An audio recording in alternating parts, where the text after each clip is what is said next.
education.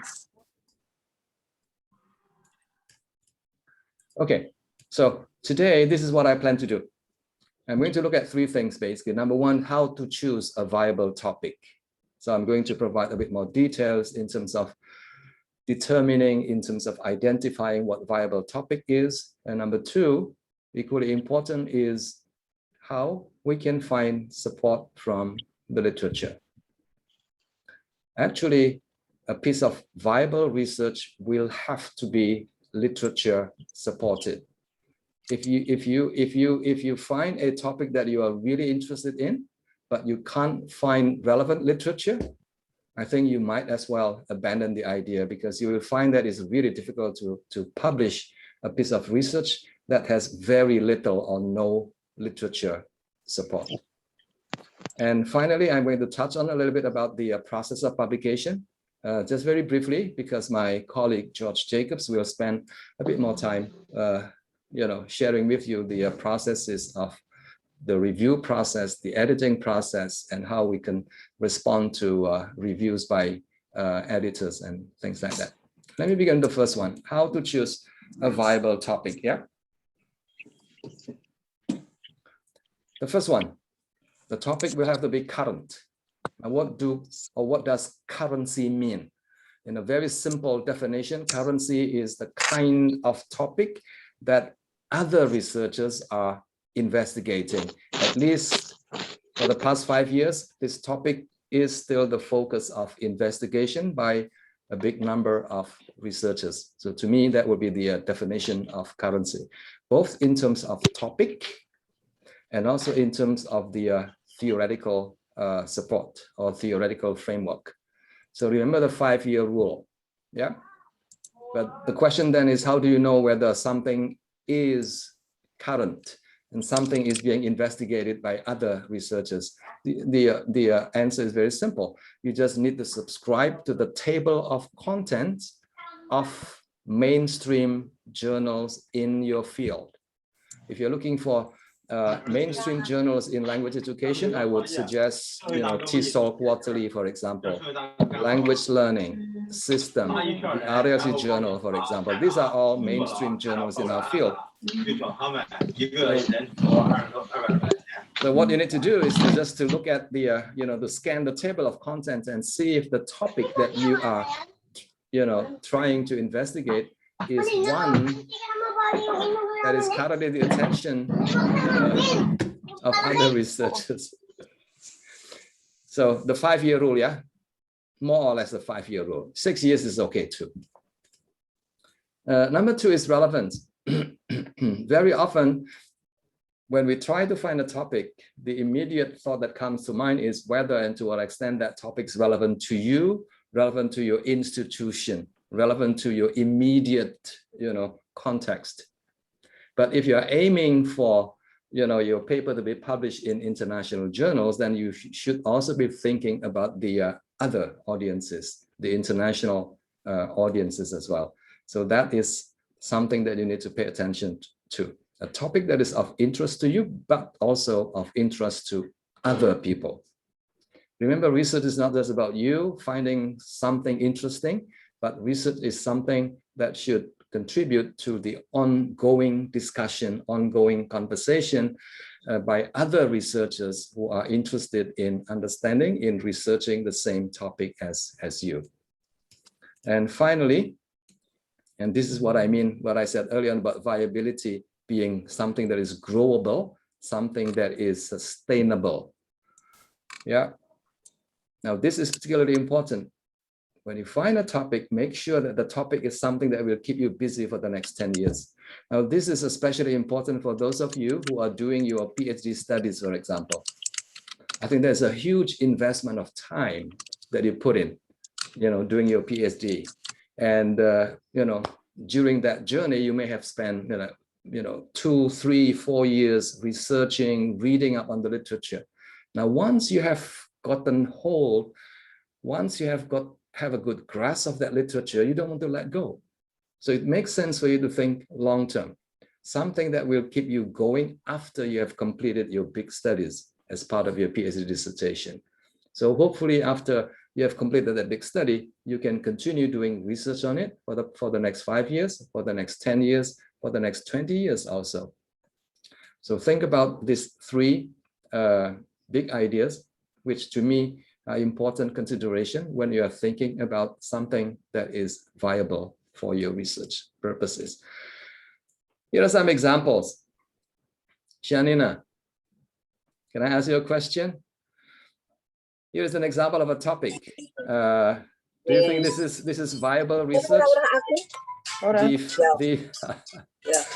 me just try and I'm competing with a lot of people here. Yeah. The effect of process writing on college students' overall writing skills. Is this something that is current in terms of topic and theory?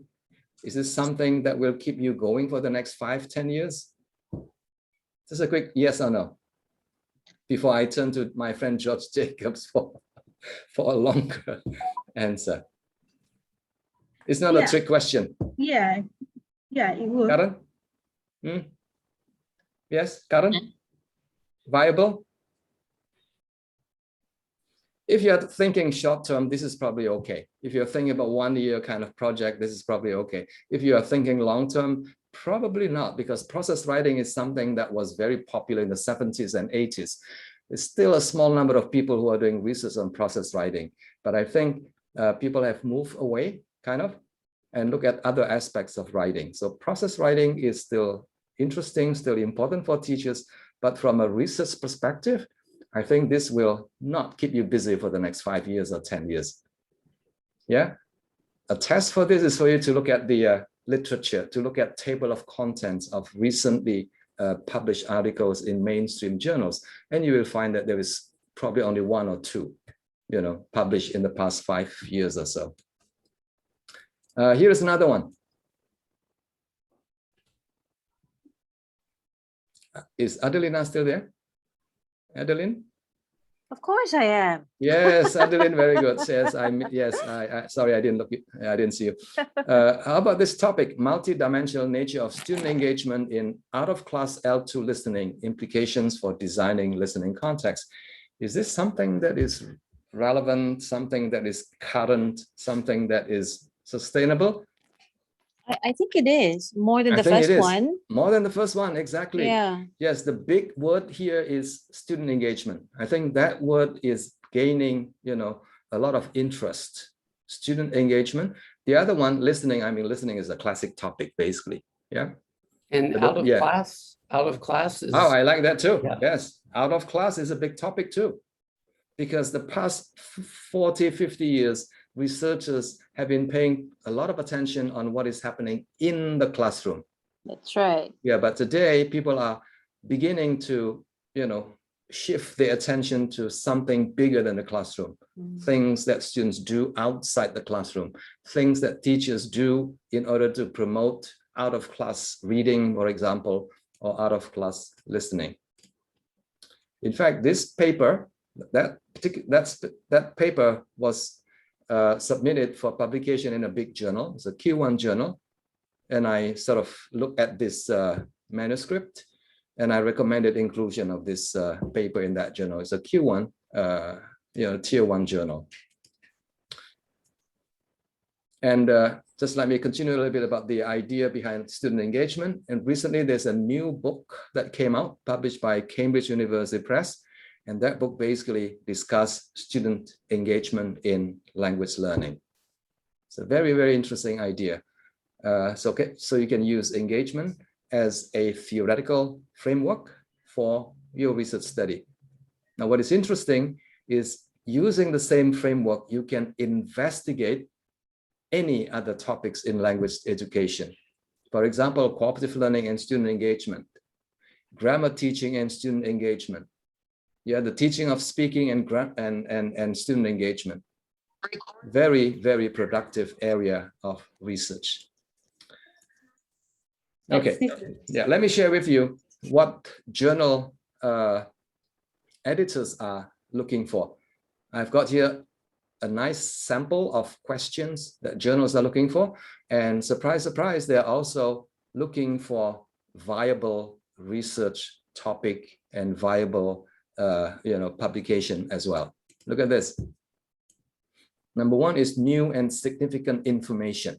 So that is what currency is all about, isn't it? Current means new. And number two is theoretical framework. Another important thing that you need to find before you start doing your research. And the next one is this, whether or not your research is supported by recent and relevant literature. And finally, international audience. So relevance in terms of in relation to you and your context of teaching, but it should also be relevant to the international audience. Yeah, I've got some other examples here, and let's do this together quickly. Now, here is a fairly recently published article, Learning Styles and Teacher Training. Are we perpetuating neuromyths? Published in one of the top journals in our field, the ELT Journal, published by Oxford University Press. Shanina, are you still there? Shanina. Hi, yes, I'm still here. Very good, Shanina. Do you think this is a viable topic for investigation? Learning styles and teacher training. Yeah, the teacher training bit is okay, right?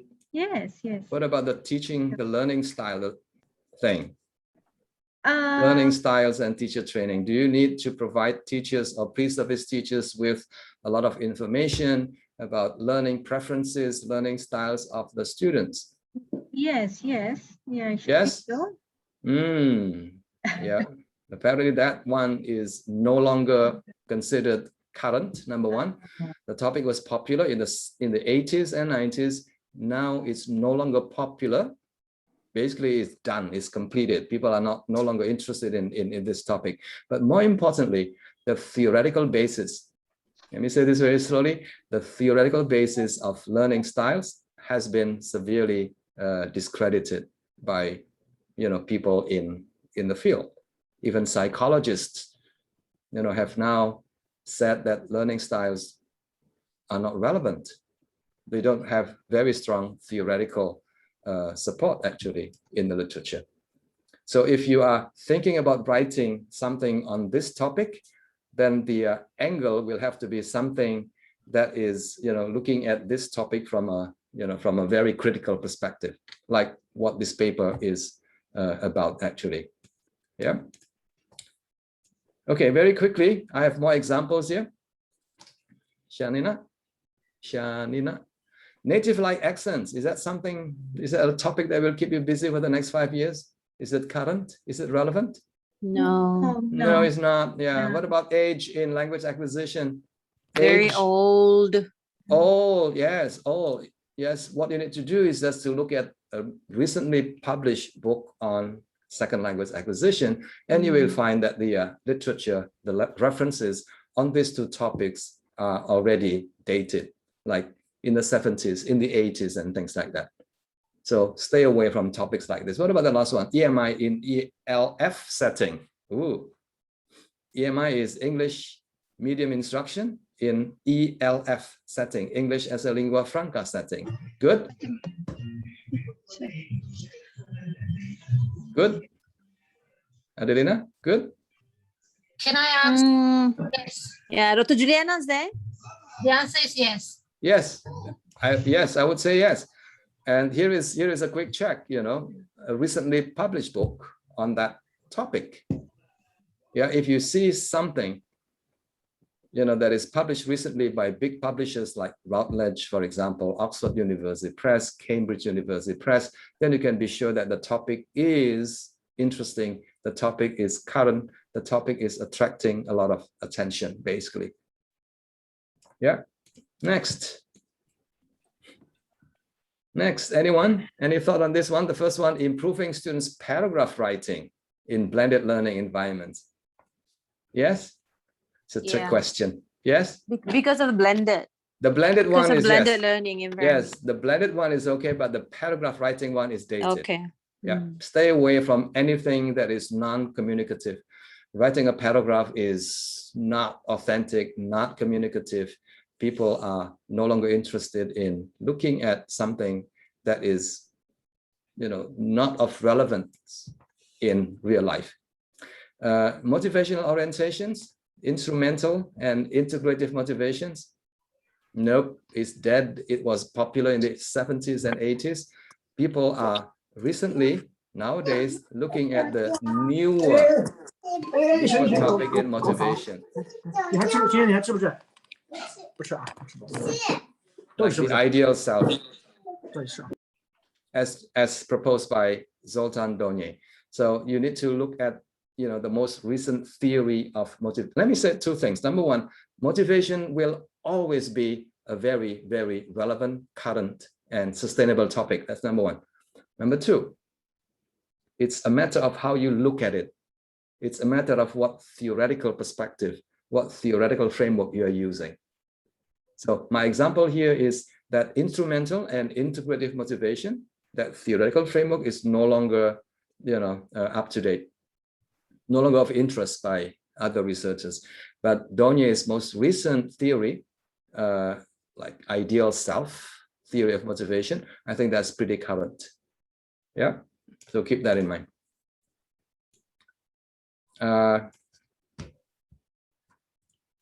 Okay, incidental learning, language learning, I think that's pretty current. It's pretty interesting. People now are turning their attention from explicit systematic teaching to something that is more incidental, something that is more indirect. And because of that, topics on extensive reading, extensive viewing, extensive listening is gaining a lot of popularity in the past 20 years or so. Metacognition is another topic that will continue to be interesting and to be of interest to a lot of people. Self-directed learning, that's part of, out-of-class learning as well. And here is a very nice book published recently by a couple of researchers from Europe. And the topic is extramural English in teaching and learning. Wonderful, wonderful book. I think you need to get hold of this book. Extramural, basically learning that happens outside the classroom and how we can leverage on that affordances to help our students, to support our students' learning in the classroom. This is just an example that extensive reading is becoming the attention of many PhD students. Now, this is an example of a recently completed PhD studies by a Korean PhD student studying at Auckland, University of Auckland. Yeah. 2020. Here are some other examples of what I think are still productive, very, very productive actually, topic in language education, teacher cognition. I should mention cooperative learning as well, because my friend George is here. Cooperative learning is another very important and productive topic for you. Written and corrective feedback, written or oral corrective feedback, that continues to be very popular. I would say that this is a very, very classic topic in language education. Tech-mediated language learning, that is also very interesting. People now are looking at how voice notes can be used for feedback, for giving feedback to our students, or we can also insert video notes to our students' essay writing, for example.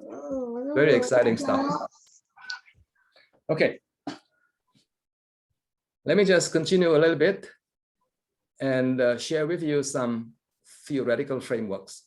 Remember, once you have selected a topic, the next step for you to do will be to find relevant theoretical framework.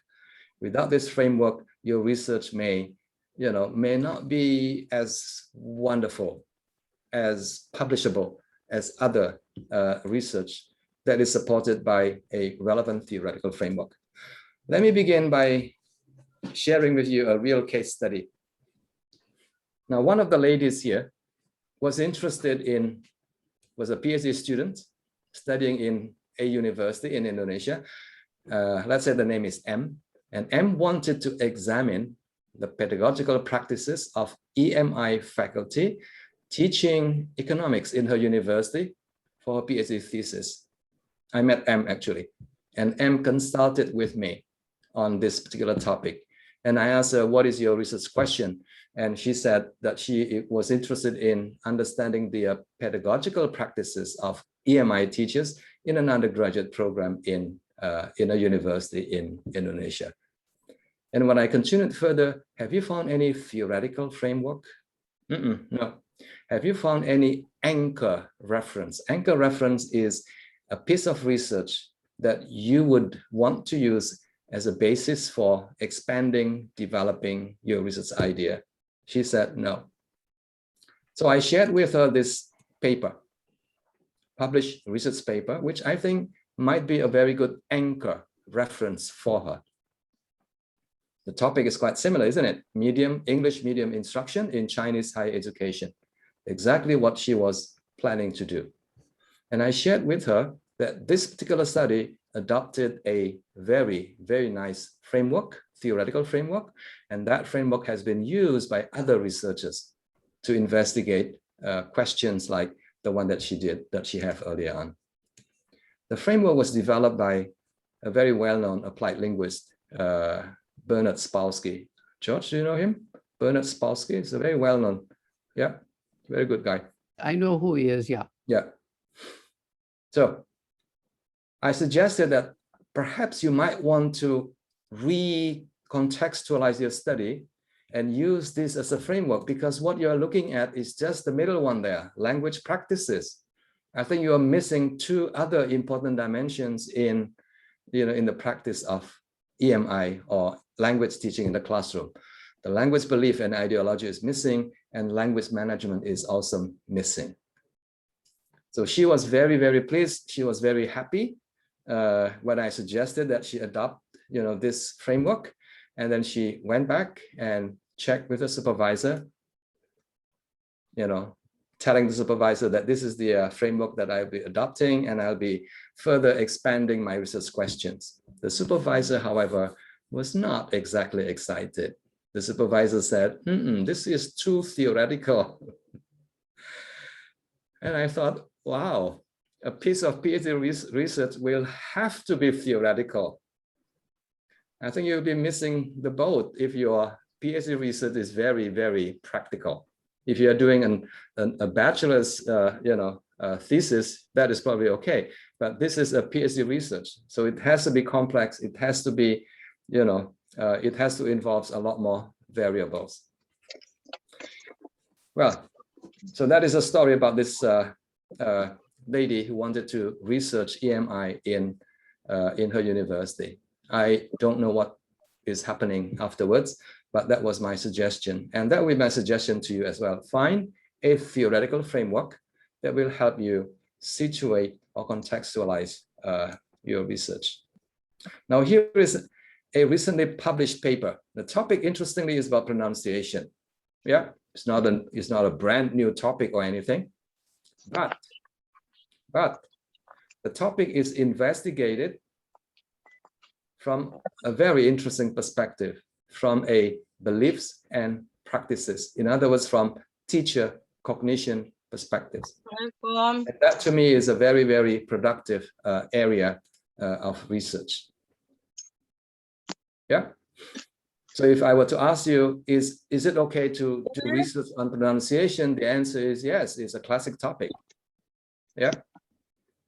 But if you are focusing on native-like pronunciation, for example, then the answer is no. But if you're focusing on something like teachers' perceptions or students' perception or teachers' cognition in teaching pronunciation, I think that is something that is viable, something that is doable, and something that is eventually publishable like this one. Yeah. Now, here's the framework. If you're looking for a framework, here is an example of a framework, very powerful, very well known. The framework was first developed by somebody by the name of Simon Borg, B-O-R-G. Again, this framework is very, very versatile. Now, once you understand this framework, once you are up to date in terms of the theoretical discussions behind, theoretical basis behind this framework, then you can do almost anything. Yeah, teacher cognition in teaching pronunciation, for example, or teacher belief or teacher cognition in teaching grammar, teacher cognition in teaching cooperative learning, teacher cognition in teaching extensive reading or extensive listening. Yeah, I hope I'm giving you a lot of examples of what productive and viable research topics are like in language education. If you're looking for a framework for researching, for understanding feedback, Now here is one developed by Rod Ellis. Very, very interesting, very simple. Yeah. If you look at the graph here, you can see that feedback does not have immediate effect on students' learning outcomes. There are mediating variables. There are moderating variables like contextual factors, individual differences factors, and the level of engagement of the students and things like that. Now, all these factors make a piece of PhD research study become more viable because it's very complex, and the result is not a one-to-one kind of relationship, but a very complex relationship between the independent variables and the dependent variables. Yeah, so this is a very powerful, a very useful framework for understanding either oral feedback or written feedback that you give to your students. Now, this is just another example of a framework. Now, I really like this framework. It's no longer new, but back then in the year 2000, when this paper was published, it was really, really new. The researcher was interested in understanding the kind of listening difficulties that her students had in relation to or using a theoretical framework known as a cognitive framework, a cognitive theory of comprehension, which has three components: perception, parsing, and utilization. And when that paper was published, it was like a very first paper that was published examining that particular topic within that particular theoretical framework. And true enough, now it has received more than 1,000 citations. Just that one single paper, because the topic and the theoretical framework was just right. Yeah. Okay, so that's the first part of my presentation. Viable topic, viable research. We need to pay attention to number one, currency in terms of topic and theory, relevance in terms of whether the topic is of interest to you and also to the wider audience. And number three, whether or not the topic is sustainable, something that will keep you busy for the next 5 years or 10 years. Literature. Now, this is an extremely important part of your research work. Without relevant literature, I think your whole research design will fall apart. As I said early on, a piece of research that is publishable will have to be literature supported. And the three examples that I gave you early on, the three published papers, published articles, they're all literature supported. And if you are able to find relevant literature, I think George and I will tell you that your paper will eventually be published. Maybe not at the top journal, but somehow eventually your paper will get published in a good journal. And that I know as a fact. It may take you a while to get the paper published, but if your topic is viable, if your framework is viable, I think you'll be able to find a journal that will happily publish your paper eventually. Okay, literature review. The first thing you need to do is to identify the big players in your area. And a practical tip that I can share with you is you can go to Google Scholar and then you can key in keywords. A keyword in language education include cooperative learning in L2 learning, for example, extensive reading, written corrective feedback. Or if you know the names already, you can just type in the names of those people. Yeah. The next step is for you to read their recent works, their book chapters, their journal articles, and things like that. Now, here is an example of a recently published book.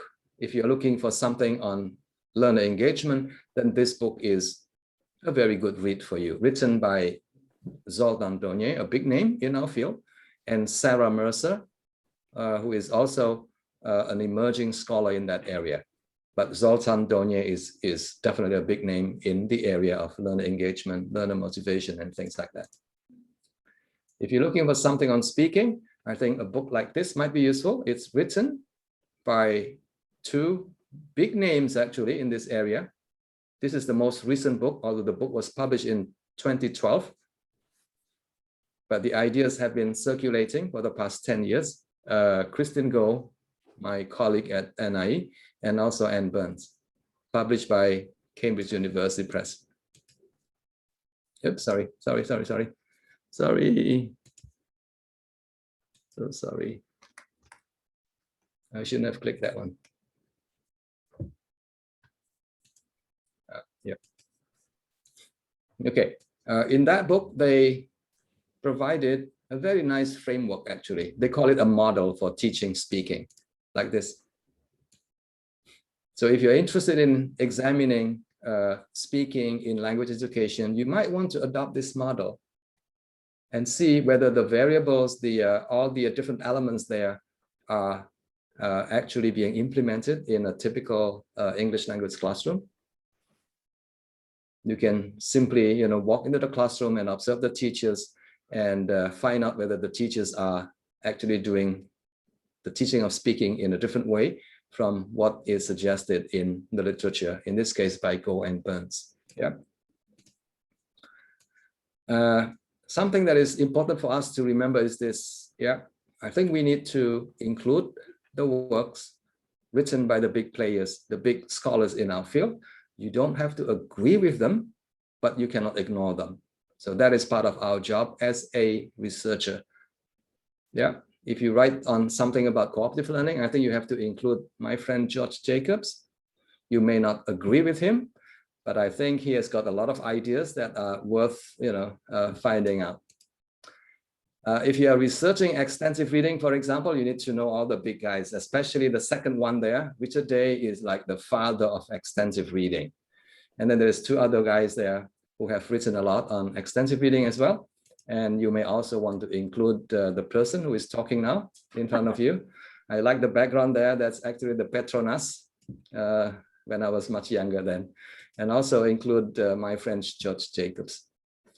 George Jacobs has a lot of interest in language education, including cooperative learning and extensive reading as well. If your topic is on written corrective feedback, this is what you do. You go to Google Scholar and then type in written corrective feedback. And bam, you'll get a list of papers, a list of books, maybe a list of journal articles written by the top people in our field. How do you know whether these papers were written by the top people? You can just look at the number of citations for each of the published article. The first one was cited by more than 1,300 people. The second one by Rob Ellis, the one that I shared with you early on, cited by more than 1,000 people. So, and that is the first thing you need to look at and consult. Yeah. And then once you finish reading their work, look at the reference list. And that reference list should also be, the kind of readings that you do in support of your research. Now, here is a quick check for you. If you have access to Google Scholar, can you type in, this is just an exercise, okay? Can you type in extensive listening and see what happens? What comes on top of the list? Willy, Renandya. Yeah, isn't that wonderful? So that means if you are researching this topic, you have to include me. You may disagree with me, but you have to include me there in your discussion, yeah? Okay. The next question, yes. First thing for you to do will be to identify the big players. Is that all there is to it? No, you have to read a lot more. But what types of literature you need to read? What I have here is 4 different types. Yeah, the first one is theoretical papers. This is particularly important if you're doing an MA research or PhD research. You need to find out a relevant theory for your research topic, and then find a theoretical framework. That's step number one. Step number two, the next step is for you to find relevant references, relevant research papers, empirical research papers related to the topic that you're investigating. Yeah. Now let me stop here for a while. How many do you need? Just looking at the first two, how many do you need? For an MA piece of research, how many do you need? Any thought? 5 or 500? I think you mean 500. For MA, I think 50 to 60 should be okay. But for a PhD type of research, I've been told that roughly it should be about 200 or maybe more. Roughly about 200. Yeah. Some of it will be a theoretical discussion, and a lot of it will be empirical studies that you will include, you will summarize, you will synthesize in the chapter 2 of your thesis. You will also need to find some critical papers as well. Critical papers are papers written by people who disagree with the research findings, who disagree with the theoretical positions of a scholar. Now, this is very important because as a researcher, you want to present a balanced view of things. You don't just want to say that, hey, Stephen Krashen is the most wonderful person. You also need to find people who disagree with Stephen Krashen, for example. And then you have to state your position as well, in relation to your discussion about the pluses and minuses of a particular theory. And finally, you should also look at pedagogical papers. These are papers written by people who try to apply the theoretical ideas into the classroom. Now, the last paper is very important when you come to chapter 5 or something of your thesis. Chapter 5 is about, pedagogical implications and things like that. So pedagogical papers like this will give you a lot of ideas in terms of how you can shape and frame the that chapter of your thesis. Now, here are some examples of, resources that will help you find relevant theoretical discussion and also relevant research papers. All of these are related to ELT, second language learning, or foreign language learning. Yeah, these are some of the top journals in our field, what I referred to as mainstream journals early on. I would like to draw your attention on the last 4, and they are the same actually. Yeah, Language Teaching Journal, and the other one is Annual Review of Applied Linguistics. If you are able to, if you have access to these 2 journals, I think your job as a researcher will become much, much easier because you'll be able to find what has been called state-of-the-art paper. State-of-the-art paper. These 2, yeah? Language Teaching and Annual Review of Applied Linguistics in particular, they publish only literature review papers, usually written by the top people in our field. So that would be the starting point for you to start exploring the relevant literature related to the topic that you're investigating. Here is an example. Now, this one is no longer recent, but as an example, you can see here that the guy there is like the #1 person in the area of materials development. His name is Brian Tomlinson, and he was invited to write a state-of-the-art article on the research on materials development in language learning and teaching. Here is an example on feedback, written by, I think he is a journal editor based in New Zealand, if I'm not mistaken, Hossein Nasaji. Yeah, another state-of-the-art article.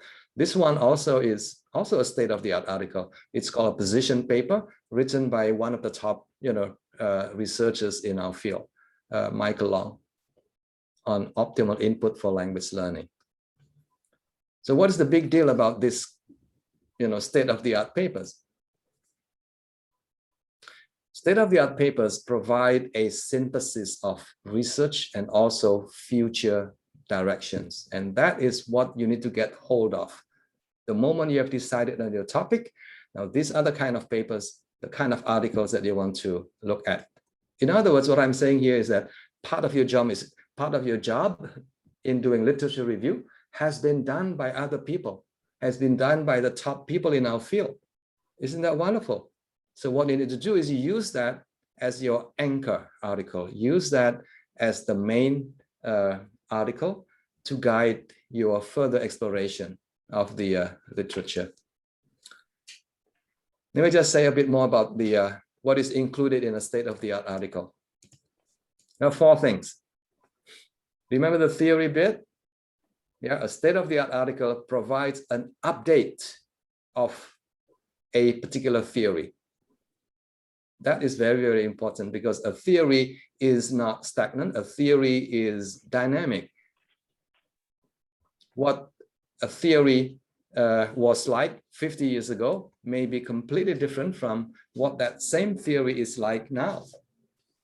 And what you need to do as a researcher is to understand what is the most recent, updated version of that particular theory. And that job has been done by a well-known scholar.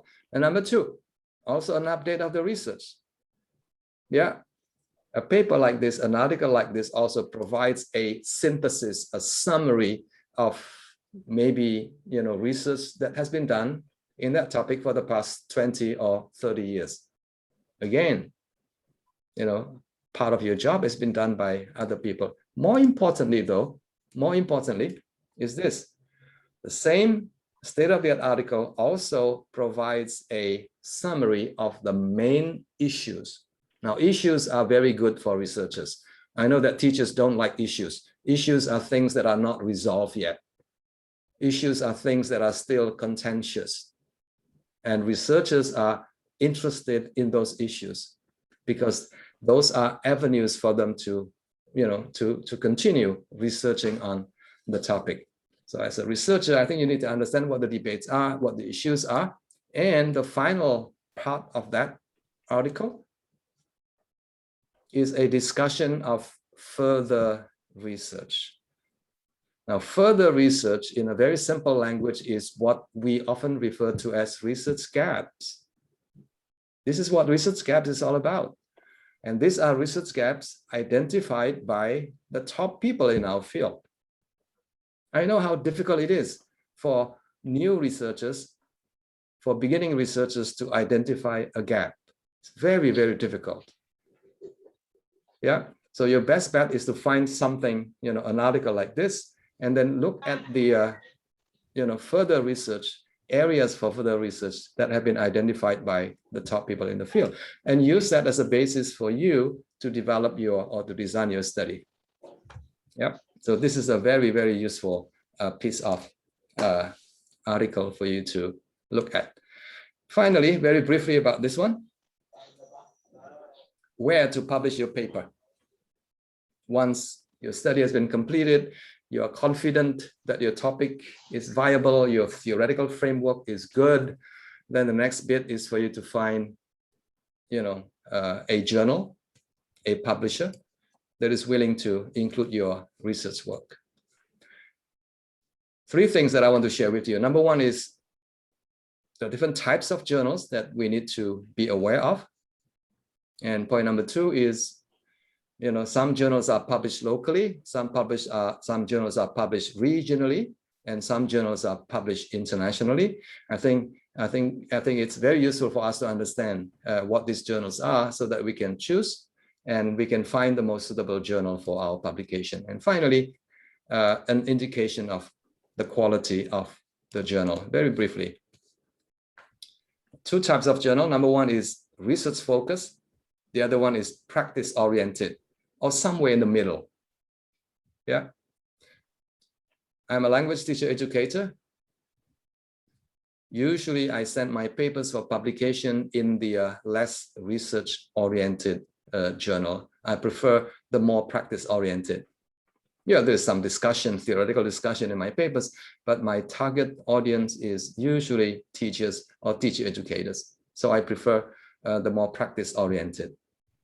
The examples there on the right-hand side, system, for example, is highly research oriented, very theoretical. The RLC journal On the other hand, it's less.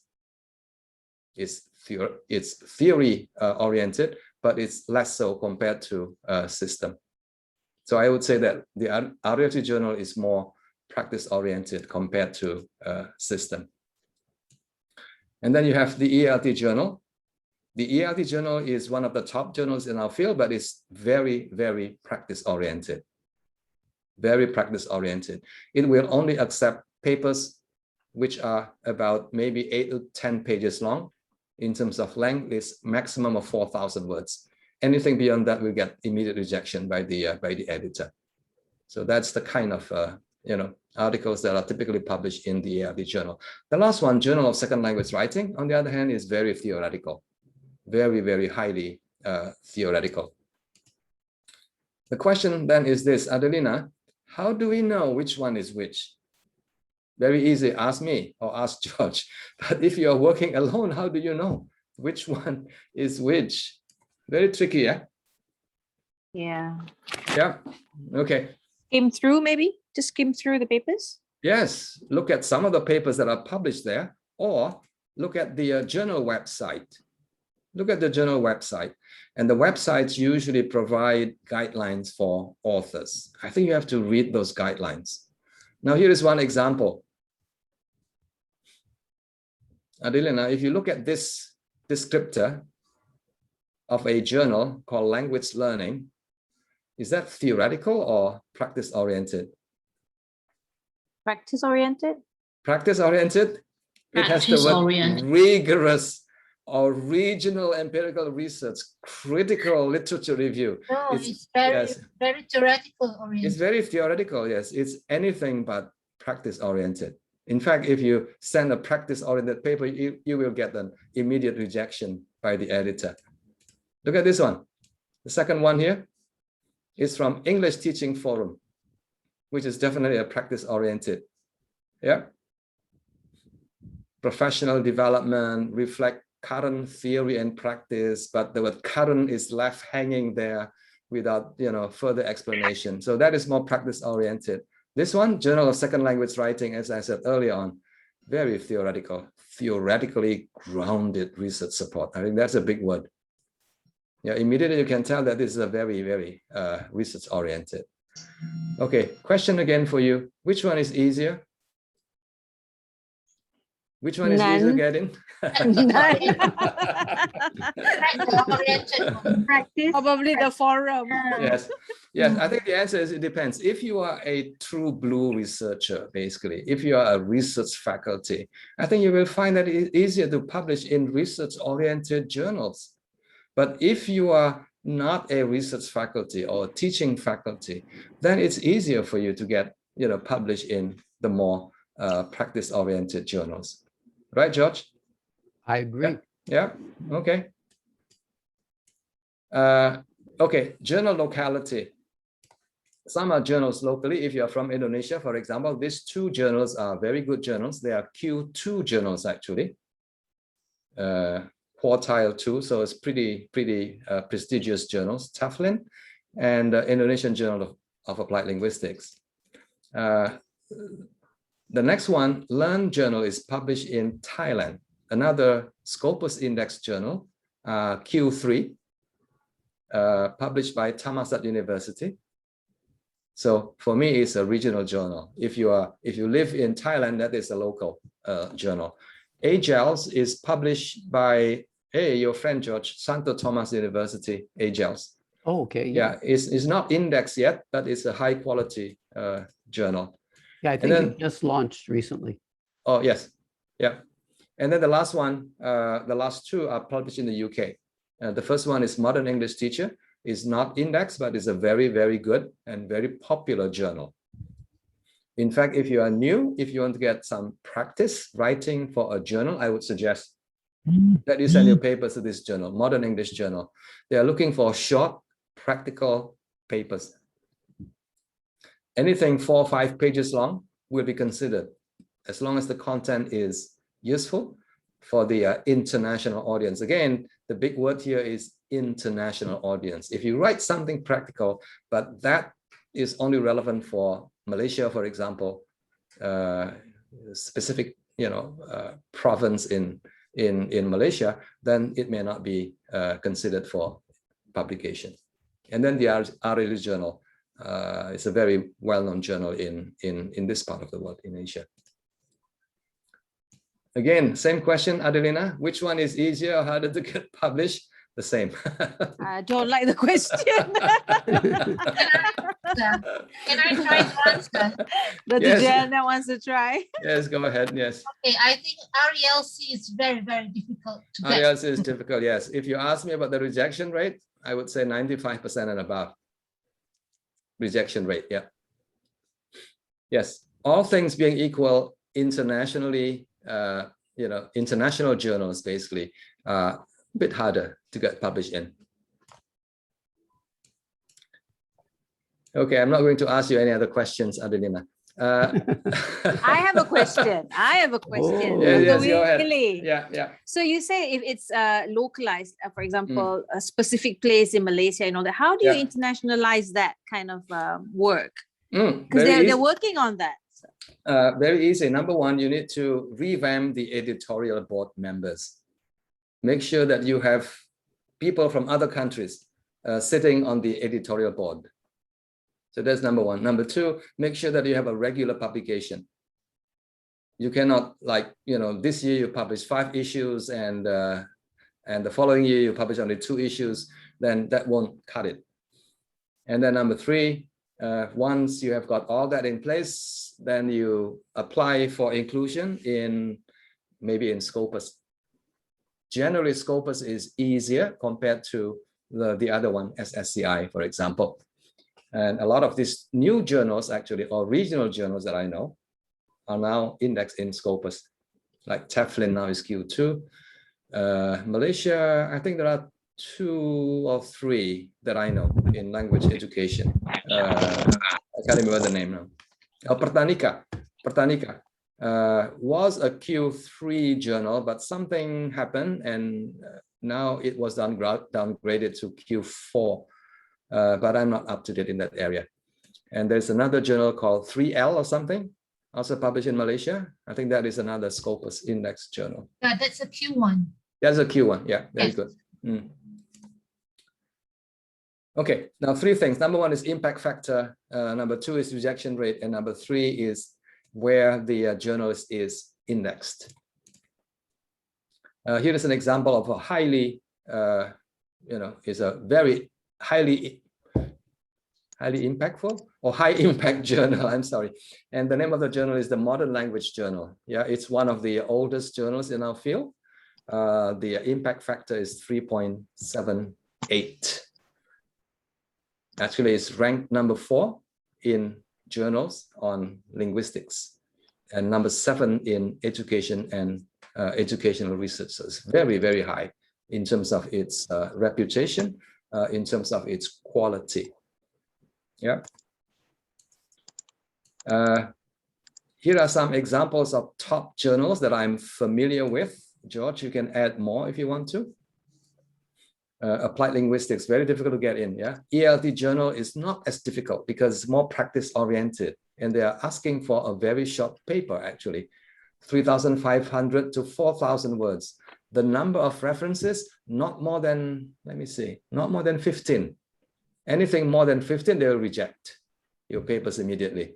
So try to get published in that journal. It's indexed in Scopus as well as in SSCI. Journal of Second Language Writing, that's very difficult. Language Learning, that's also very, very difficult. Modern Language Journal is also difficult. Studies in SLA is also difficult.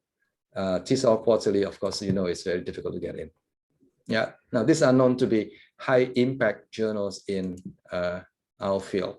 Now, a little bit about impact factor so that you understand what it means.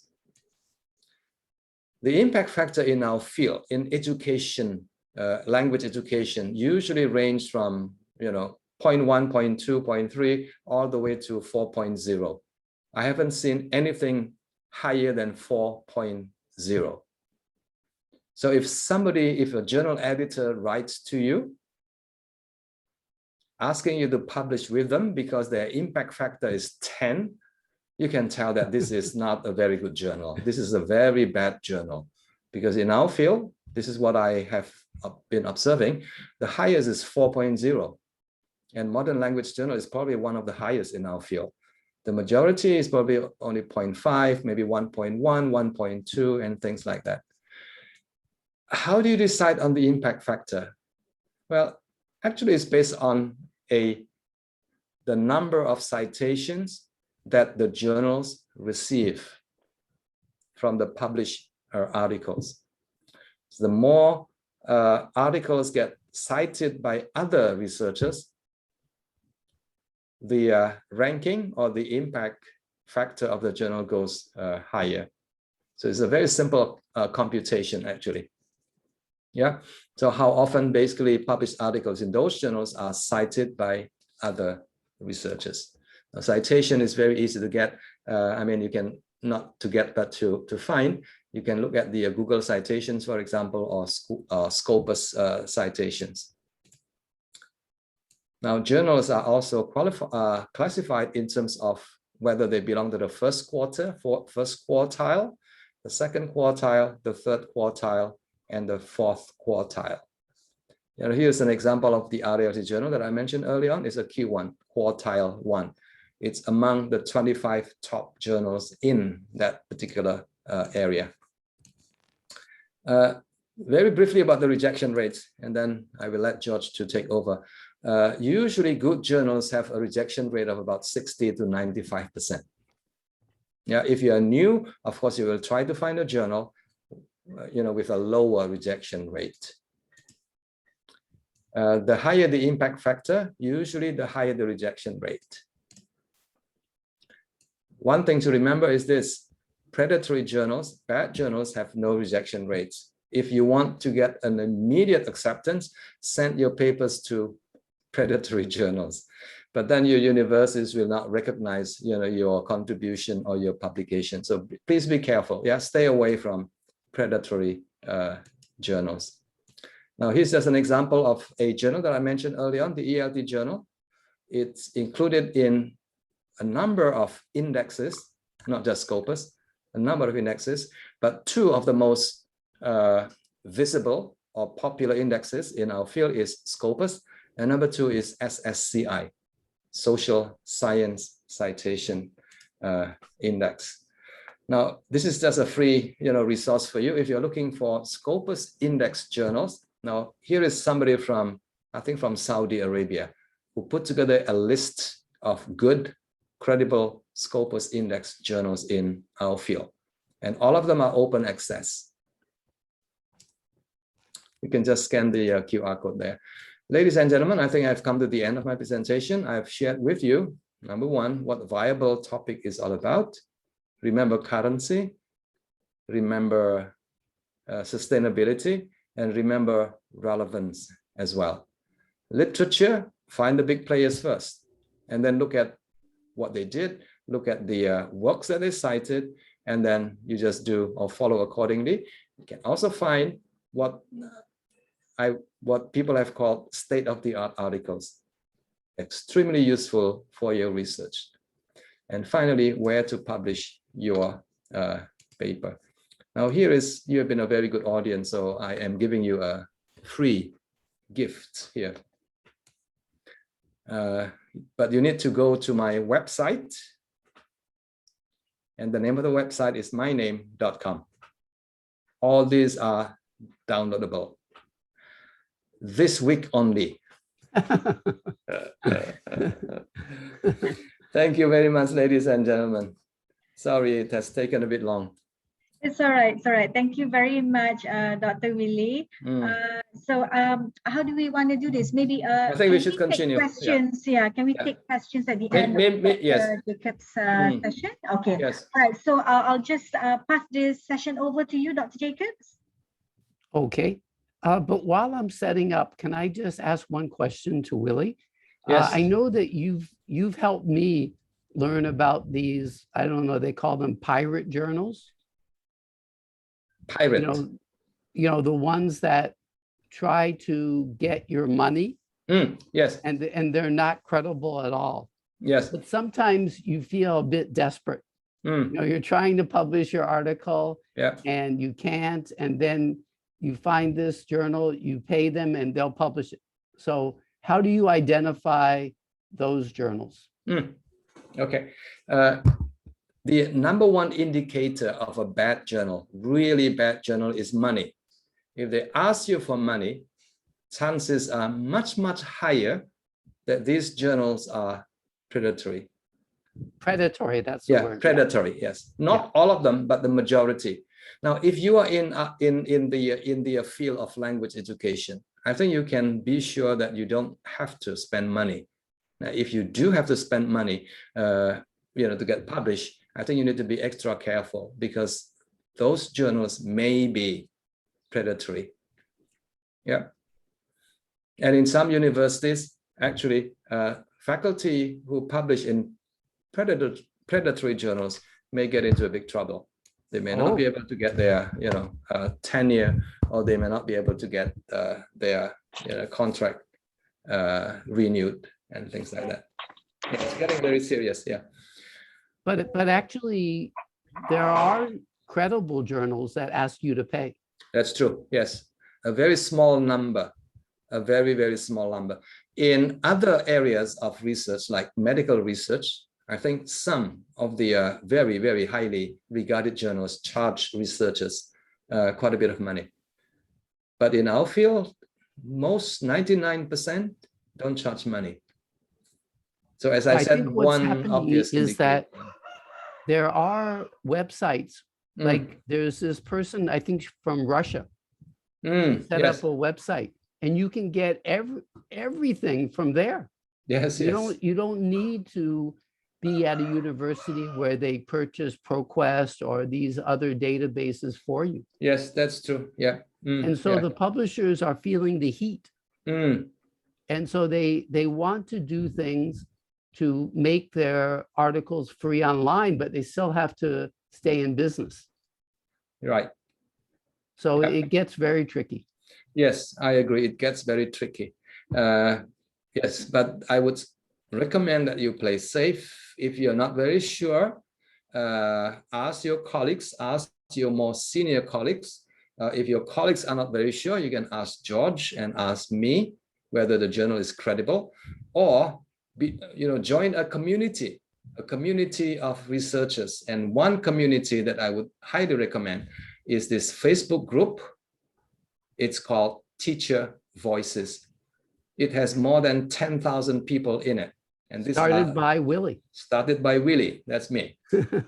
You can just post a question and you will be able to get an answer almost immediately. Because we are looking at crowdsourcing for questions, for information and things like that. Thank you, George, for the question. Very good, very relevant for many of us in the audience. Thank you. Okay, so Willy is a very tough act to follow, but I'm going to try. And I want to welcome some people who I was talking to last night from Widya Mandala University in Surabaya.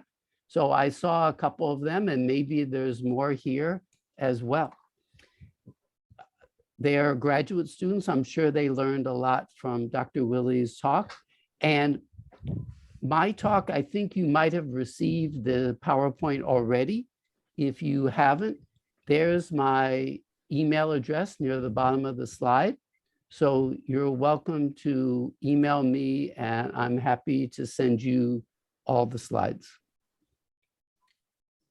So I want to start by thanking Dr. Adelina, who invited me to do this talk, Dr. Shanina, who's our MC for today, and of course, Dr. Willy, who I've known and worked with for so long. Okay, some disclaimers. There's no one best way to write. There's so many different views. Like, let's take references. Wow, so many different ways to do references. Chicago, Harvard, APA, MLA, and then some journals just have their own system.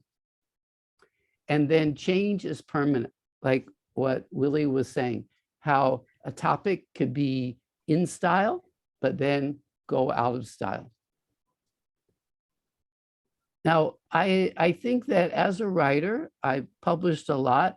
Right by now, I'm a little bit better than average, but I only got to that stage by many years as a teacher, writer, and editor. In fact, I think the best way to improve your writing is to become a writing teacher. I learned so much because I kept telling my students to do X, like have a topic sentence or whatever, and they didn't do it. And so I said to myself, okay, I got to practice what I preach. I got to have topic sentences. And while I've published a lot, I've also had lots of rejections. Last week, I had a book chapter rejected. A few weeks ago, I had an article rejected by one of the journals that Willy mentioned. And as I said in my introduction, I'm lucky because I really like to write. I didn't used to like to write. I used to try to avoid writing, but now I actually like it. I've written my own memoir, and I teach a class on writing memoirs. So I think it's a good idea to write regularly, and I'm going to talk about that later.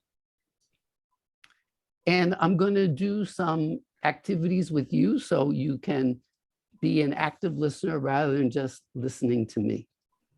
And I don't think anything I'm going to say today is new. I actually learned some new things from Willy's talk, but I don't think you're going to see anything in my slides that you haven't heard before, but I hope it's useful information, a useful reminder. So I'm going to talk about our motivation for writing, dealing with editors, learning from others without plagiarizing, the parts of an article, how writers write regularly, and cooperation. And I'm not going to get to every slide. A lot of them are for resource only. But if you have a particular slide that you're really keen on hearing from me about, you can either email me or you can bring it up in the Q&A. Okay, and I hope that you will disagree with me. Willy mentioned how it's good in your literature review to disagree with some famous ideas. And I really like this Russian proverb, an enemy will agree, but a friend will argue.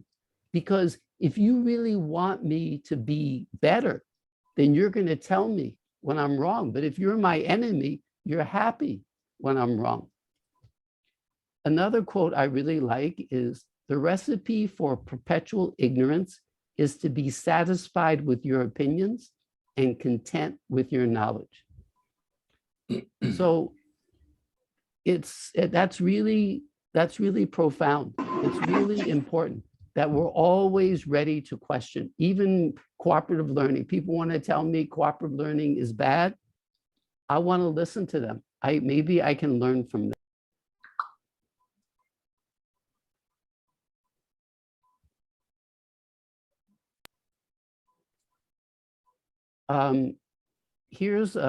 Was I muted? No. No. Okay. Here's a Cantonese proverb I really like. It has the same meaning, although when I first heard it, I couldn't understand it. If we never fight, how can we ever get to know each other? So by disagreeing with others, we can learn more.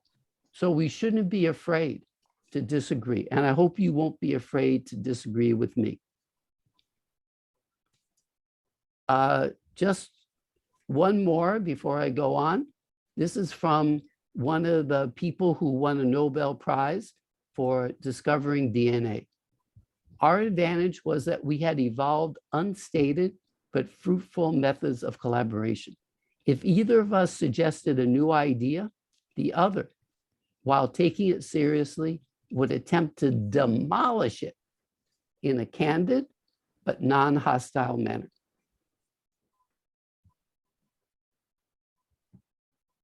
So here's my 3 points I hope you'll take away from this talk. Write a lot, and it doesn't matter. It doesn't have to be in English. In any language is good. Notice when you read what other people write, notice how they do it. How do they do the abstract? How do they do the literature review? And cooperate, work with others. Like you saw that a lot of the articles that Dr. Willy wrote were co-authored, and it's the same for me. Okay, let's look at motivation. Choose topics you care about. Willy mentioned about viability, how this is sustainable, something that we're going to do for a while. So if we care about it, we're more likely to work on it for a long time. A very famous educator, John Dewey, said, there's all the difference in the world between having something to say and having to say something. Are we just writing because we need a publication? Or do we really care about this topic? A famous psychologist wrote, the meaning of life lies in finding a purpose and taking responsibility for ourselves and other human beings. By having a clear why, we can face all the how questions of life. So if we know why we care about this topic, then we can figure out how to get articles published on the topic. Now, we need to be realistic. Dr. Willy talked about all the different journals, some with the 95% rejection rate. So I think that's very important. We need to think about the ZPD. Is publishing in a particular journal in our zone of proximal development, or maybe not yet. So first of all, being realistic, don't worry if your language is beautiful. You're not going for the Nobel Prize for Literature. The key for academic writing is clarity, not creativity. So you can almost plagiarize. I'm going to get more into this later. The key is, can people understand you? It isn't, well, they say, wow, George is such a beautiful writer. No, I don't care about that. And Willy talked about research agenda, sustainability. So go ahead and write something simple, get something published, have your research agenda, and then you can go ahead and write more and more. And also, the famous poet Robert Frost said, all there is to writing is having ideas. To learn to write is to learn to have ideas. So we have to read a lot. We have to try out ideas in our teaching. We have to discuss with our colleagues and our students. And another pointer is to have multiple purposes. So when we write something, we can use it in a course. We can use it in a workshop, in newsletters, blogs, social media. We can put it on academia.edu, ResearchGate, ERIC. We can do preprints. So the thing is, let's save time, because academics, graduate students are busy people. So rather than just write something and it's only going to be for publication, let's use it in other ways too. Then we have to care about our readers. So we want to have reader-based prose, not writer-based prose. So what I always tell people is, think about the person sitting next to you on a bus. Okay, they just got off work at a restaurant. You know, they don't know anything about SLA. They never heard about it. So can they understand the terms that you use? If they can't, then probably you should explain them. And also what Willy mentioned about geography. if you're writing for an international audience, if you talk about Johor Bahru, well, people don't know where Johor Bahru is. Malaysians, Singaporeans, Indonesians, we know, but not other people. So we have to explain. Or every country has its research acronyms, its special features of the education system. So like, in Singapore, we have PSLE, but I know that Malaysia has its own version. So again, we have to explain. And then we have to think about clear reference. So here, in this sentence, the sun consists mostly of hydrogen and helium, but hot temperatures have ionized it into plasma. What is it? Is it the sun? Is it hydrogen? Is it helium? So that's a negative example. So please err on the side of being too clear rather than taking a chance that some readers will be confused. Another thing that I always tell people is connect paragraphs to each other. Connect sections to each other. I really like it when one section ends with a preview of the next section. Or every paragraph should start by stating the main idea of the paragraph. That really helps your flow, along with good subheads. Now, dealing with editors. This is important because we want to develop a relationship with editors, because just like we publish one time in a particular journal, maybe we can publish there again. Like I noticed that Willy wrote a couple articles with Lawrence Zhang, who's the editor of System. So, or also Willy is on the editorial board of a journal at Widya Mandala University. And I've published many times in their journal, which is called Beyond Words, Beyond Words. So yeah, I know the editor. So we talk back and forth. I ask her about her family. She asked me about my family, etc. So this is the usual way that it works with publishing in a journal, not all the time. Okay, the author submits a paper to the editor. And as Willy mentioned, sometimes the editor will just reject your paper right away. I've had that happen to me. I submit a manuscript. The next day, I get a rejection. Of course, I'm not happy, but I'm happy that I didn't have to wait 5 months to get a rejection. So if the editor thinks your article has a chance, then they're going to send it to peer reviewers. And they have to anonymize it. So usually they ask you to do that. In other words, if you cite a paper by yourself that you wrote, then you need to just change it to author or authors. So then the reviewers review and they send their reviews to the editor. And then based on that, the editor will decide, will they reject it? Will they ask for major changes, minor changes, or no changes? So it goes back to the author. If it's not rejected, maybe they need changes. You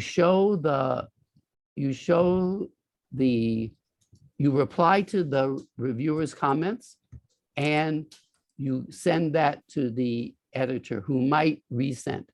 Now, my experience is that you can have two reviewers with very different reviews.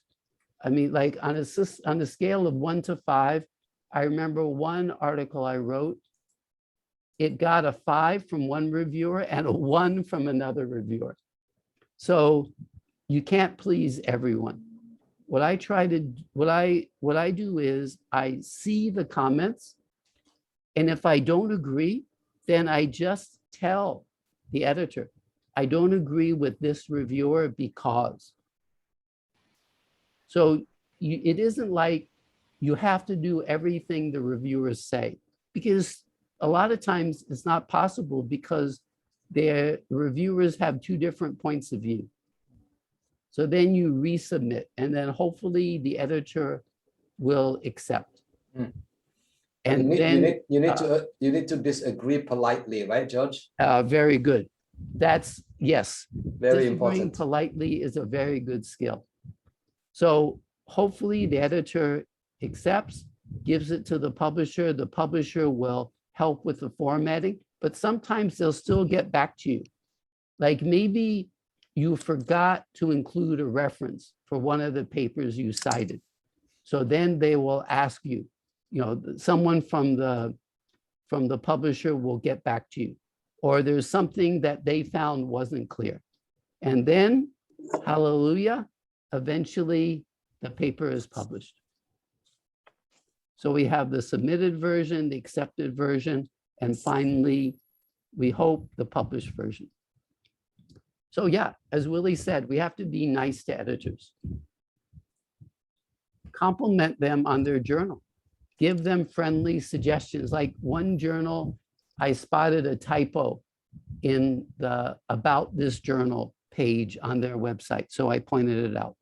Thank them for their hard work. Because one of the reasons that some journals charge money, legitimate journals charge money, is that they need to get reviewers. And so they need to pay reviewers. And like I'm working as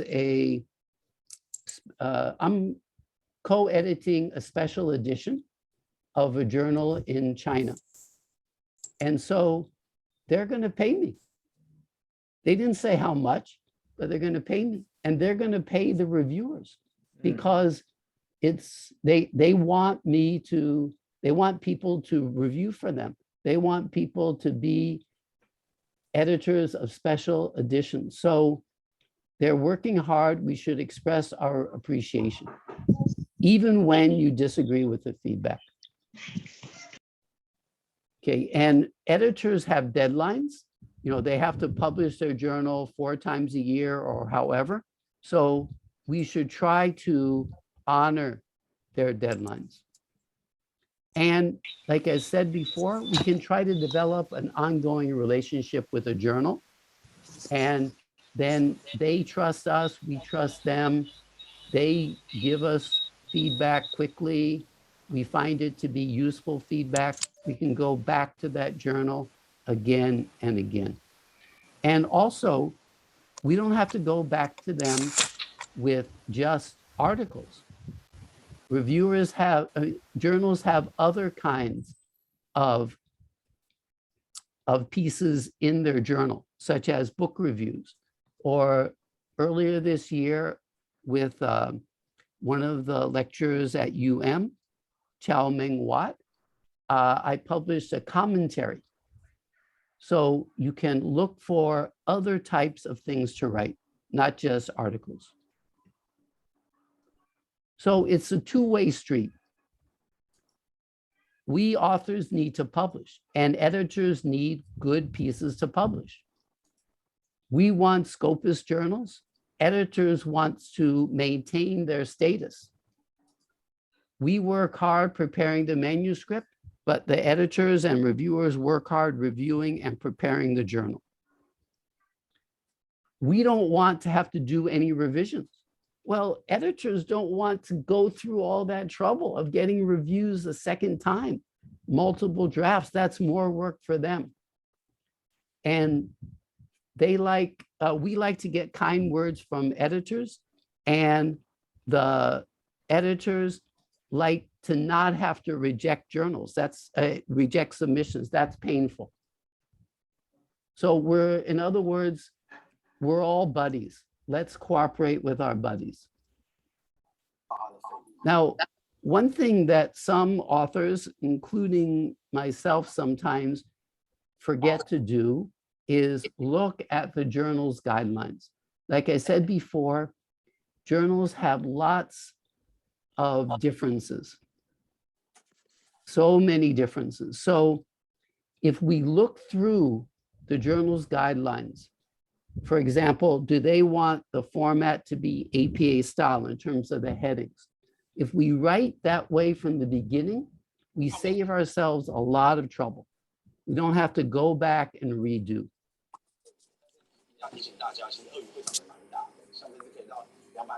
Okay, so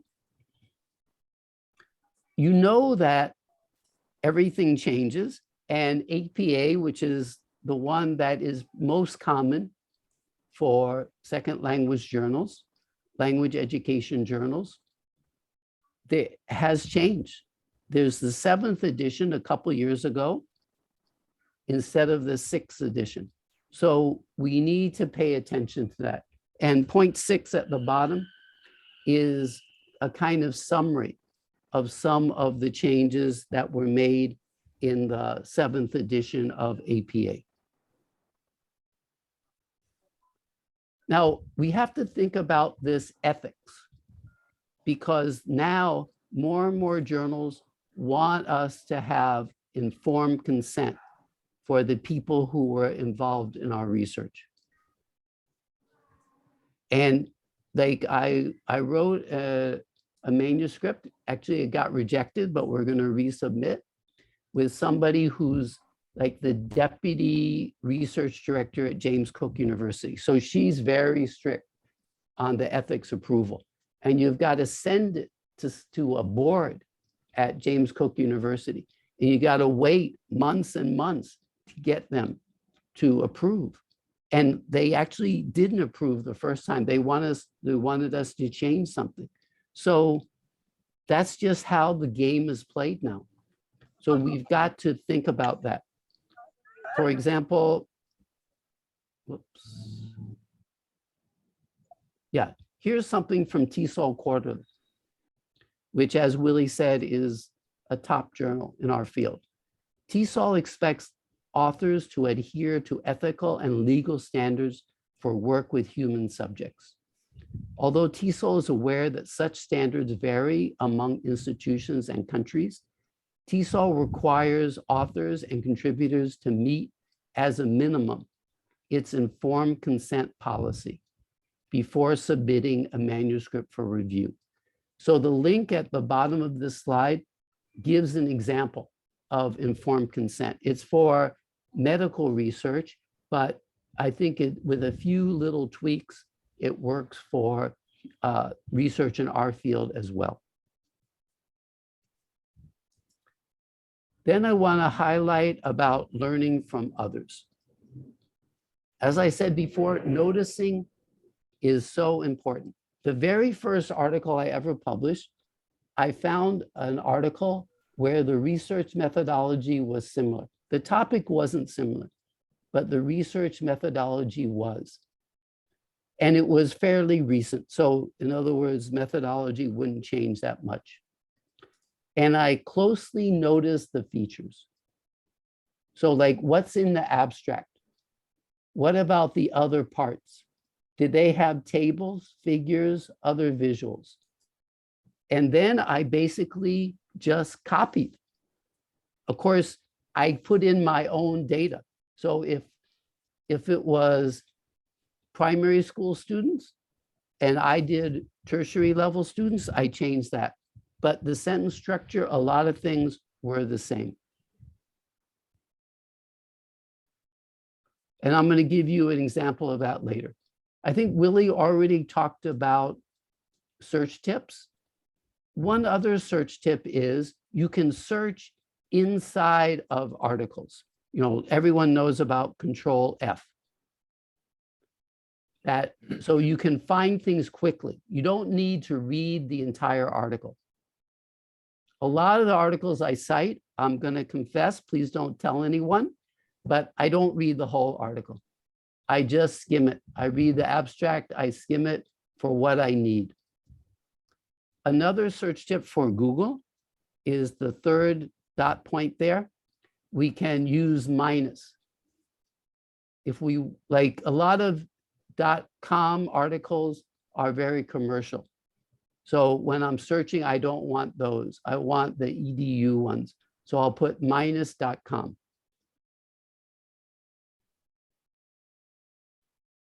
And we want some fresh references. Yes, from the 70s is good. As Willy said, we want some seminal works. That's great. But you know, in Google Scholar, you can tell it, I only want things 2017 and more recent.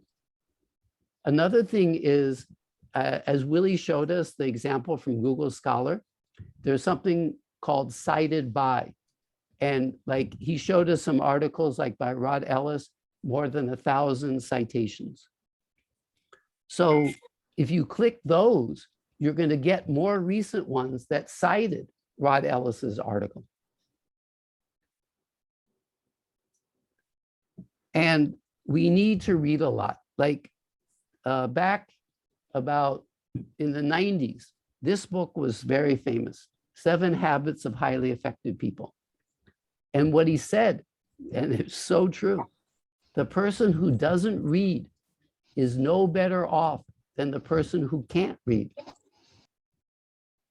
And former US President Obama said, reading is the gateway skill that makes all other learning possible. So we can find information, we can find points of view, we can stand on the shoulders of others. One of my favorite co-authors is Tom Farrell. He's very famous in reflection. He likes to, one of his favorite quotes is stand on the shoulders of giants. So Willy mentioned Stephen Krashen, who's certainly a giant in second language learning.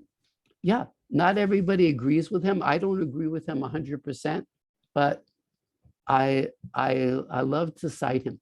I think he has so many good ideas. So we can find support for our ideas, but we can also find people who disagree with us.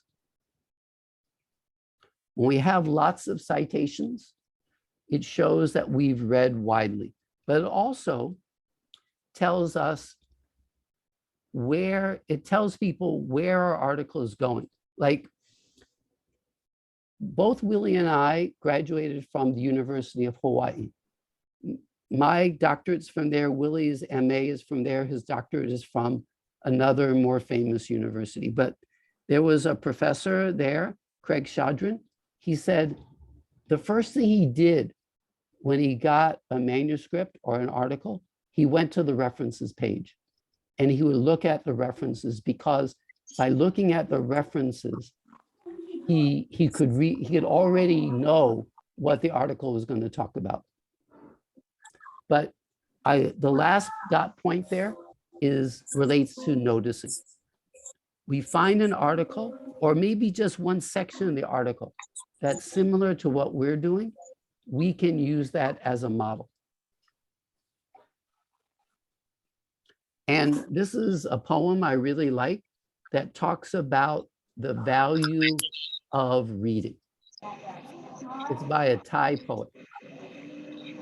The pen is me, and I am the pen.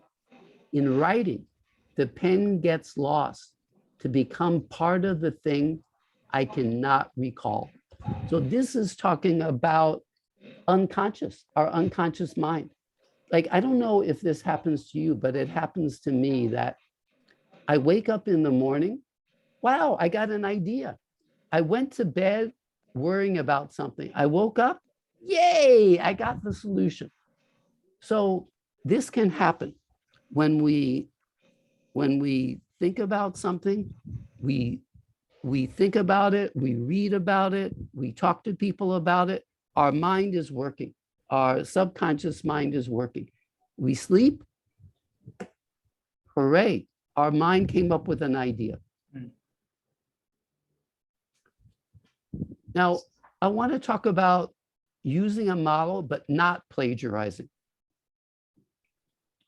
Okay, here's the participants section in the methodology for an article from Iran. Okay, So first sentence, there were 110 Iranian female and male adult learners. Okay, so in my study, there were 50 Malaysian female students. I didn't have any males in this study. They had enrolled in an English language learning program in Tehran, Iran. So my students had enrolled in a after-school English class in Sagamat, Malaysia. The participants were from 2 existing classes of the center. Maybe mine were from 3 existing classes. Their ages range from 18 and 27, between 18 and 27. Maybe mine, their ages range from 14 to 16. So you see what I did. I took the basic content, I took the sentence structure, but I put in my data. And I think that is not plagiarizing. What is plagiarizing is, of course, if somebody writes the paper for us or a part of the paper. If we copy paste things that we found online. And believe me, I've had students do both those things. It's okay to copy things from other people's work, not a big chunk, but we need to indicate it's a quote, and we need to cite the source. And we can even self-plagiarize. Okay, I've written, as Willy said, many things about cooperative learning. So I do worry that I'm going to accidentally self-plagiarize. So I have to be careful about that. Okay, and if we do quote from somebody, of course, we have to use quotation marks and we have to have citations. But my favorite thing to do is to summarize, not to quote. If we can put the information in our own words. If we paraphrase, we need to paraphrase carefully. And I'm going to talk about that later. Even graphs, diagrams, etc., they can be plagiarized. Statistics can be plagiarized. Slides from people's PowerPoints can be plagiarized. Even if we take something from another language, that can be plagiarism. Very important, we don't want to use words and passages that we don't understand. We have to explain. Remember about the person in the bus. Excuse me. Everything we say, it should be explained in a way that that person can understand us. Okay, so I'm just going to do summaries. How to do summaries, just for the sake of time. Remember, a summary is shorter than a paraphrase. It's shorter than the original. What we do is we read it, the original. We make sure we understand it. We write without looking at the original. Then we go back, we look at the original, we check for accuracy. And of course, we need to cite the original. So I'm just going to go directly from something written by a famous scholar here. Okay. This is a common but mistaken assumption that language teaching should best be placed in the hands of native speakers. Although the misperception of the superiority of native speaker teachers has been challenged in the professional ELT literature, many continue to hold fast to this misguided belief, often resulting in discriminatory practices towards non-native speaking teachers. And there's our famous author. So just as an exercise, see if you can summarize this in 25 words or less. You can just use your phone.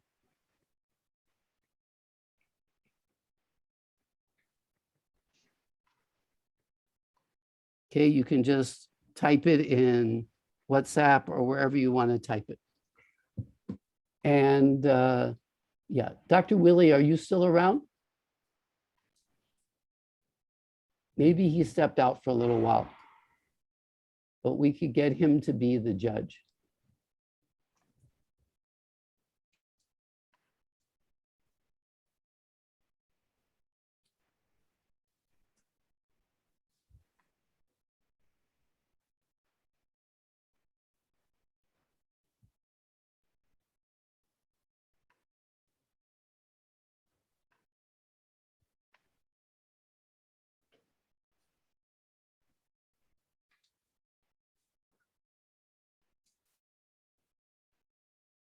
So I'm going to ask for volunteers in a couple more minutes.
Okay, would anyone like to just try?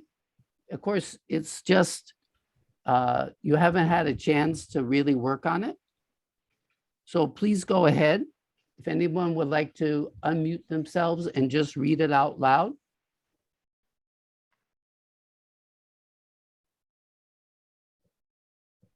There you go, this one in the chat box. Oh, okay, in the chat box, okay. Yeah. Let's have a look.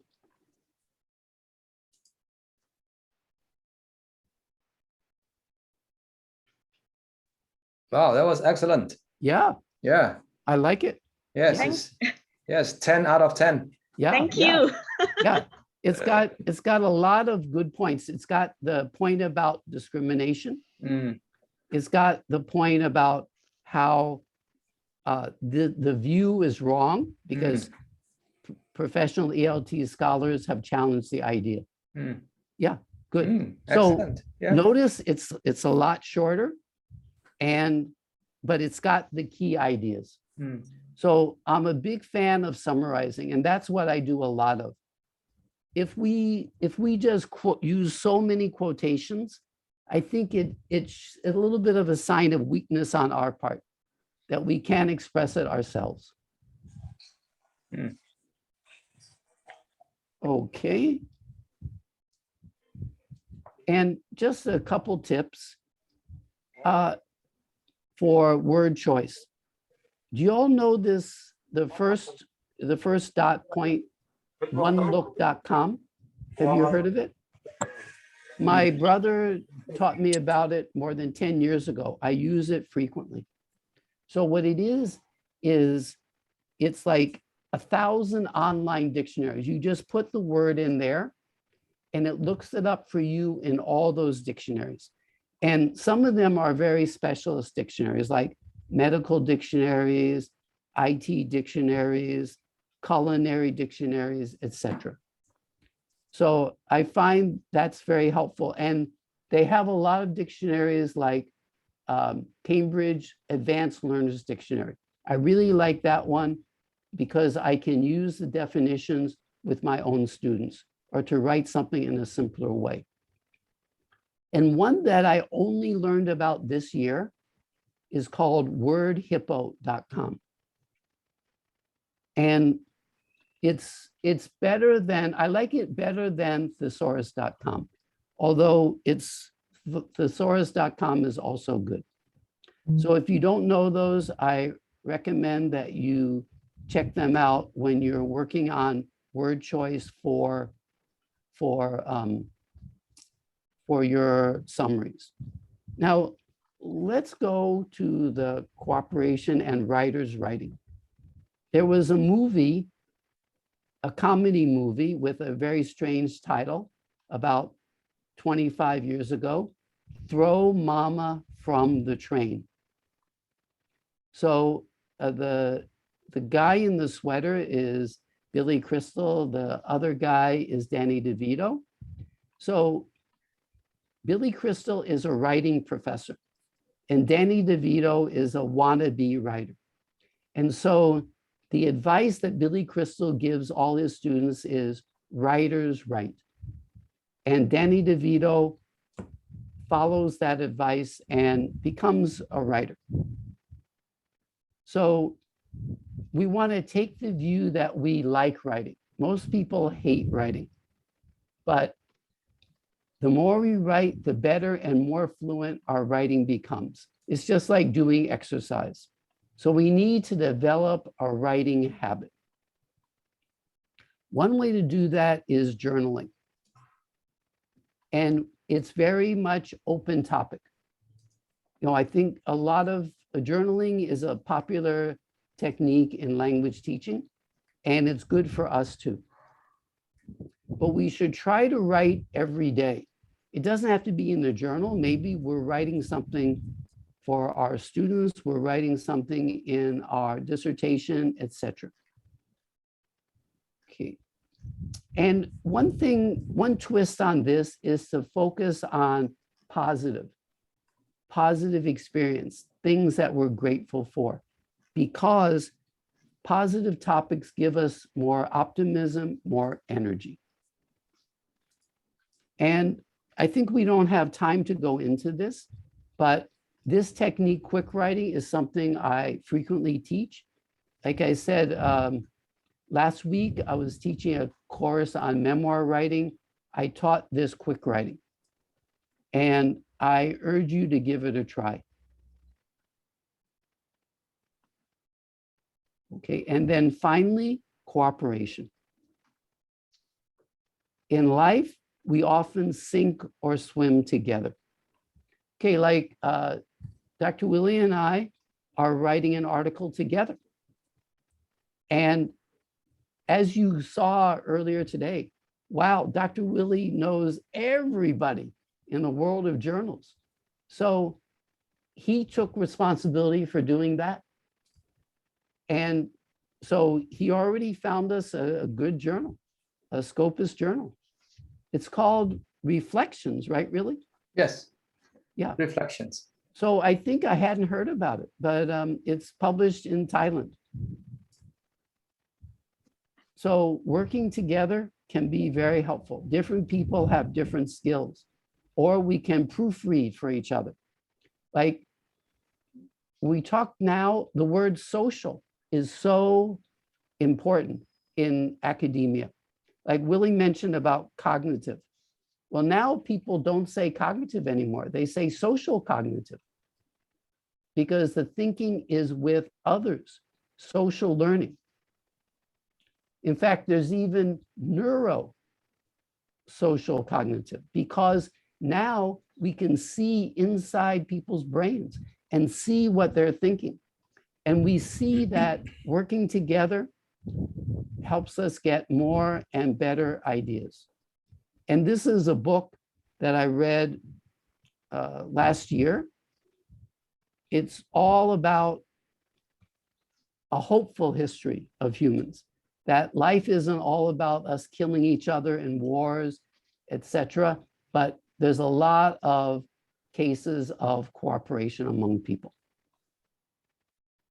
So, like I said, pretty much everything I write with other people. I find it kind of a defeat if I have to do by myself. And these are some pointers.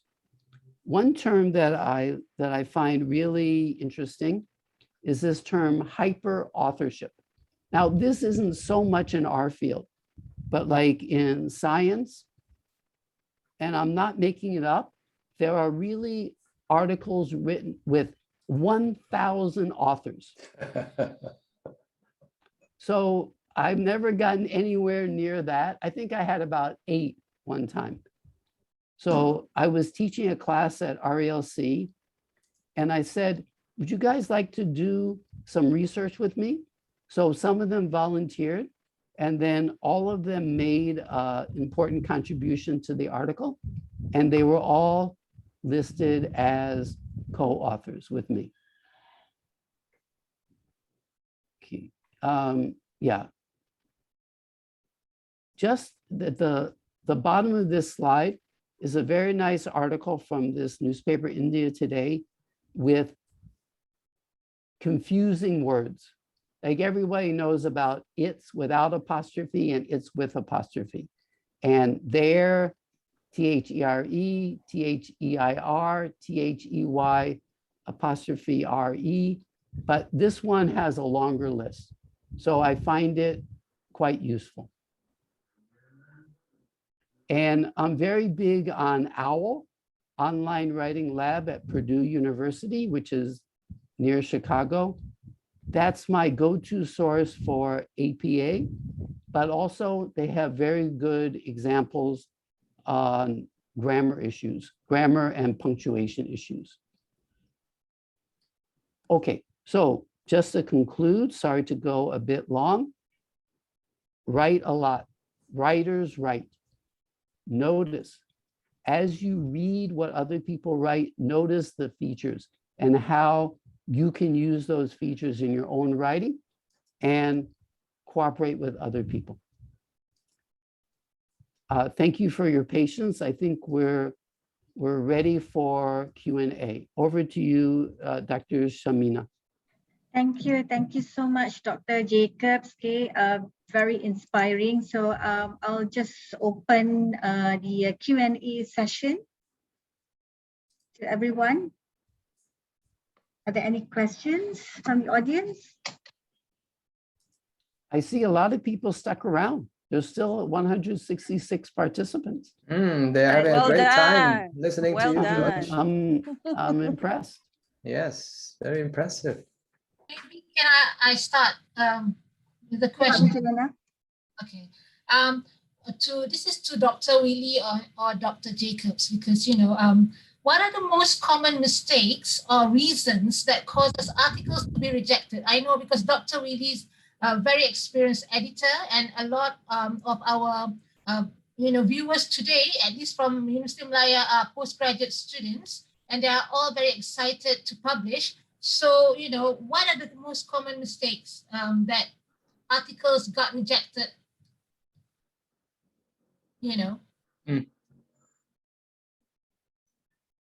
That's my question, sorry. Oh, that was a question.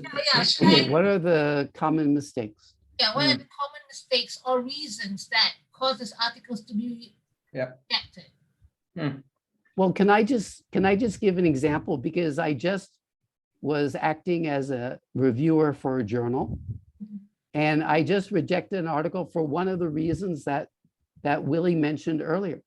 This was talking about getting students to copy the same thing 2 or 3 times. And I said, hey, this is 2021, but even 40 years ago, this just getting students to copy, that was old. And no, it doesn't fit student-centered methodology at all. So this article doesn't fly. Yeah, Juliana, a couple of things that come to mind. Number one, there's a mismatch between the article and the aim of the journal. So make sure before you send your article to a journal, find one that is most suitable for you. And that itself can be a reason for rejection. I've had a couple of rejections because the editors feel that the topic of my paper is not relevant for their journal. So that can be a cause for rejection. But one of the most common basically is the topic, whether the topic is still relevant, is still current, whether it is something that is dated. that to me is probably the number one reasons why I reject a manuscript. The topic is so dated. And if the topic is dated, the reference, which is very important, the reference basically is the support, the literature support that you have. The references are likely to be very dated as well. So like George mentioned early on, one thing that an editor and a reviewer does is to look at, this is what I usually do, look at the title, look at the abstract, and then look at the reference list. So before I read the manuscript, and that's the first thing that I would do, look at the title. Does the title make sense? And then the abstract. And lastly, the reference list. If all the references are sort of in the 90s and 80s, that's a very good reason for the journal editor or for the journal reviewer to reject. And can I just, another tip is, okay, let's say you're doing your dissertation or your thesis, you want to publish it. You can't just cut it down and then send it in. You've got to update it, because I see a lot of things I think, this person is just sending in their dissertation. Because let's say I'm reading it now, there's no references after 2017. So I'm not saying you have to have all new references, but you should freshen it up.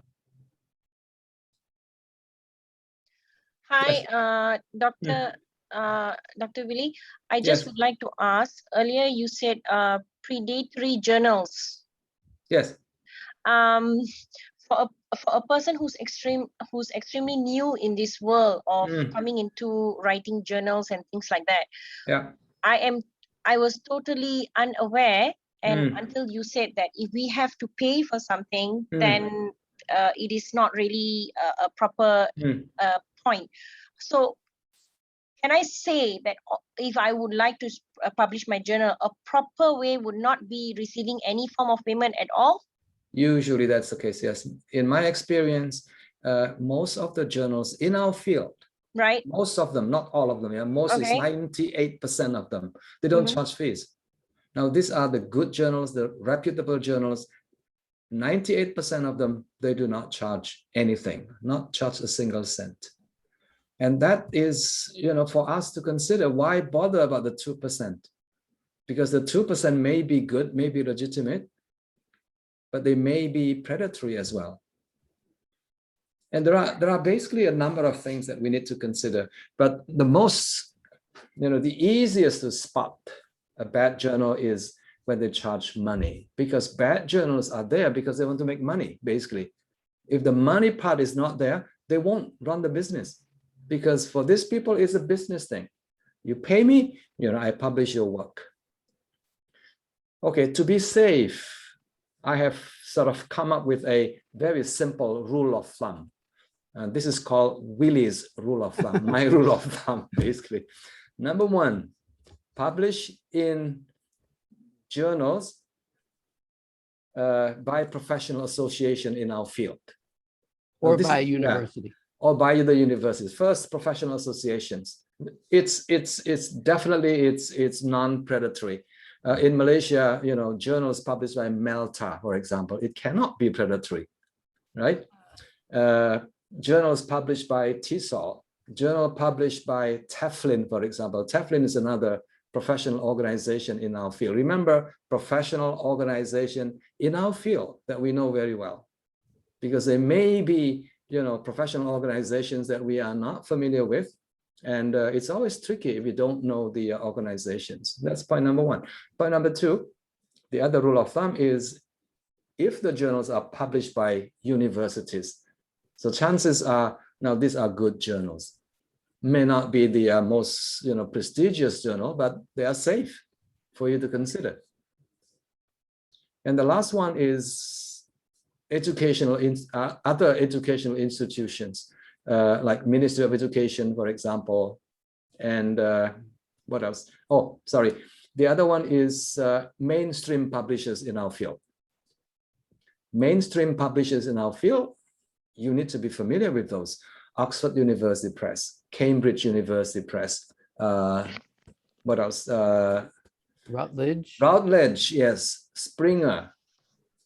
These journals are good journals. I mean, these are good publishers. So you can be sure that your submission is safe. You won't end up in a journal that belongs to the predatory. Now, these predatory journals are very, very smart people. They're managed by very smart people. They try to copy actually the journal titles of well-known journals. Like if you type, if you go to Google and type in English language teaching journal, it will take you to this publisher based in Canada. I don't think it's published in Canada, but I think it's a bad journal. Now, English language teaching is also the name of the journal published by Oxford University Press, which is very prestigious. Yeah, so it's a bit tricky. Again, number one is professional association. Number two is educational institutions, including universities. And number three, mainstream publishers. Now, we need to know what those mainstream publishers in our field are. Cambridge, Oxford, Routledge, Springer, Elsevier, that's another big publisher in our field.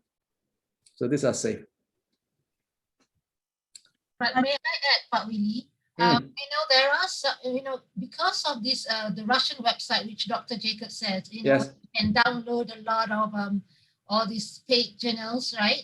No, not the fake journals, the good journals, actually. The good journals, the good journals, sorry. Yeah. So because of that, there are new journals like the Scopus Index journals, like 3L, or the Indonesian Journal of Applied Linguistics have started to charge money. Like, I've published in IDAL a long time ago. It was free of charge, but now I look at it, it charges about 1,000 USD, if I'm not mistaken. Yes. Wow. Yes, it's very common. So there is this, because they are now becoming open access, because the journals are becoming open access. So there's even Britannica is charging money, like 3L is charging 1,000 Malaysian ringgit. Really? Yes. Okay. There is this movement towards the open access thing, right? It charges a lot of money, but these are university-based journals. Yes. If you have some research fund and you are willing to pay, and you know that these journals are good journals, then that's okay. But as a rule of thumb, for me, I don't publish in journals that charge money. The reason being, there are hundreds of other journals out there in our field that don't charge money. So why should we publish in those journals that charge money? So it's a very simple, practical thing for me. I don't publish in journals that charge money. That's all. And there are many of those in our field, and we are very lucky actually, compared to people in, say, in literature. There are not that many journals in literature. There are not many journals in history, for example. But ELT journals, thousands of them. So you should be able to find something, a good journal, Scopus Index, they don't charge money. So I would go for those journals. Dr. Willy, what's a reasonable wait time for you to get feedback from a journal after you submitted an article? Yes, if a journal is professionally managed, you should expect to hear from them within 2 to 3 months. I think that is what I know about the RLC journal. They try to make sure that within 2 months you will get something, you will hear something from the reviewer. 2 to 3 months. Yeah, but for some journals take forever to get back to you. Sometimes 6 months, and some of the poorly managed journals, and these are good journals, but it's just that they don't have enough, resources to manage the journal well, and sometimes it takes forever for you to get back, for them to get back to you. Oh, there's a question here. I'm not sure on how to find free journal. Oh, there are hundreds out there. Please join my Facebook group. I publish, I upload, I post information about free journals almost every day. Plus, in my presentation, I mentioned the open access journal, that a list of them put together by that person, a scholar from Saudi Arabia. I think most of them are free journals. Yeah, free means open access and good quality as well. Excuse me? Yes. Is it okay? So hello, Pak George and Pak Willy. Hey, Daisy. Yeah, hi, Bapak. Yeah, I like to ask the question. Maybe the question sounds silly, basic, but okay, it keeps haunting me and keeps bugging me.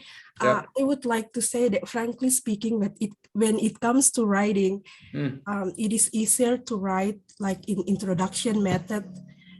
And but when it comes to the findings, I get stuck. I have difficulties how to present the data that easy to follow, but at the same time, it shows our criticality, and then the ideas are solid and robust, and then it can contribute to the existing academic discussion. So, Bapak, would you be, maybe, share? Yes. Yeah, sorry, Bapak, for Bapak George question. Yes. Bapak George is an expert in that area. Bapak George, please go ahead. Okay, well, the first thing is, usually if you're doing research, you've got research questions. So my approach is I try to give short answers to the research questions. That's in the findings section. So, of course, if I've got quantitative research and I've got a lot of stats, I've got the p-values and all that, I've got tables to give all the data, the standard deviations, etc. So, but I try to keep the findings very matter of fact. Just as there's a saying, just the facts. I just give them. Then when we get to the discussion, this is where we have to do some more thinking. And that's, for me, that's usually the hardest section to write, the discussion. So there we have to go back to the literature review. Because remember, good idea. Willy mentioned about the gap, the gaps, and how do our findings address the gaps? So we go back to the literature review. Do our findings confirm what other people have found, or are our findings a bit different? And if they are different, then we need to explain what's our theory about why. Because there's a lot of discussion, I know, in psychology journals about what to do when the hypotheses are not confirmed. We have a hypothesis for our research question. It doesn't get confirmed. So a lot of times the article gets rejected, but that's the wrong idea, because things change and there's so much diversity in the world. So we should praise researchers who say, yeah, my finding doesn't fit the theory. And then we should say, maybe the theory needs to be changed. This term paradigm shift. So we have a certain view, like behaviorist psychology was the dominant paradigm in psychology and in education. But they kept getting findings that didn't fit that theory. And then eventually the paradigm shifted. And now we've got cognitive psychology as the dominant paradigm. But for sure, that's going to change. So it's fine to be wrong. Like I watched a video, maybe Willy was the one who sent it to me. It's Krashen interviewing Noam Chomsky, one of the world's most famous linguists, still alive at 94, 95, still writing. And he talked about how people came up with theories, like, let's say, I think Willy mentioned about the age hypothesis. After a certain age, it's hard to learn a new language, but that's been more or less rejected. So Chomsky knows that. He said, no big deal. That's the idea. We put ideas out there they get rejected. We learn from that, fine. So don't feel bad if your hypotheses or if your findings don't fit the theory. In fact, you can celebrate that. Yeah. Yes, just just to reiterate what George just said, Daisy, the results section should be as brief as, you know, as straightforward as possible, because you're just reporting what you found from the analysis, yeah, as brief as possible. So that part is straightforward. That part is quite easy, actually. The discussion part, I think George also shares a very, very nice idea. Look back at the research question. In fact, you can organize the discussion in terms of how your questions or your research questions have been adequately addressed by the result of your study. So question 1, yes, this one is fully addressed, and these are the data from the study. Question number 2, this is only partially addressed, for example, but very interesting because part of it is in line with the previous studies, insights from previous studies, but this, you know, additional results seem to contradict previous studies. And that alone is considered insight, because every new study is likely to be different in terms of the results from previous studies. So keeping, you know, your eyes on the research questions and also on the literature. So you have to keep going back to the literature. And the literature means two things. The literature means the theory that you use to contextualize your study, and also the you know, the number of empirical studies that you summarize or you synthesize in the literature review section. And yeah, one final suggestion. This is again, George mentioned again and again. Look at how other people did it. Look at that discussion section, and look at the structure of the discussion section. Look at the wording. Look at the phrases. Look at the expressions that researchers usually use in that part of the paper. And if you're looking for, you know, examples of sentences, grammatical structures, and you know, phrases that researchers use, there's a wonderful resource called Academic Phrase Bank. Very, very interesting, because it provides you with, you know, instances of the kind of words and phrases that researchers use at the introduction section, at the method section, at the results section, at the discussion sections, and also in the conclusion section as well. Let me say that again. I never heard of that. Academic Phrase Bank. It's like a corpus, George. So the compiler actually put together a huge data on academic, you know, journal articles, and then they pick out frequently appearing, frequently used phrases that people use in the abstract, in the introduction, and in the other sections. I find that very useful. Yeah. Is it online? I think it's online. It's available online. Yeah, it's called University. Academic Phrase Bank by, I can't remember the university in England. Manchester. Lancaster. That's the one. Manchester. Manchester. Yes. Yeah, Manchester University is free. Yeah, free. It's a very good resource, because sometimes, you know, when we try to begin a new paragraph in a section in our research paper, we sort of stuck. We don't know how to begin the sentence. But the moment we have started the first sentence, the rest, you know, flows rather easily. Yeah. Yes. All right, Bapak Willy and Pak George, thank you for very insightful answer. So time to put into practice. Yes, yeah. Daisy, you're from Makassar, yeah? From no, I'm currently living in Tomohon, not Sulawesi. Okay. Thank you, Bapak. Sure. Dr. Willy, I think the audience is also asking on your FB group. What is the name of your FB? Yes, it's Teacher Voices. Let me put the link in the chat box. Okay, wonderful. Yeah, it's an extremely useful because you can always crowdsource for answers to your questions. Right. Are there any more questions? I'm trying to actually see if there are questions in the chat. I think the questions asked have already been answered. Dr. Shanina, I think there's a question from Jason. Jason. Yes, I put the link in the chat box. Oh, sorry, that's just for you, Leah. It should be for everyone.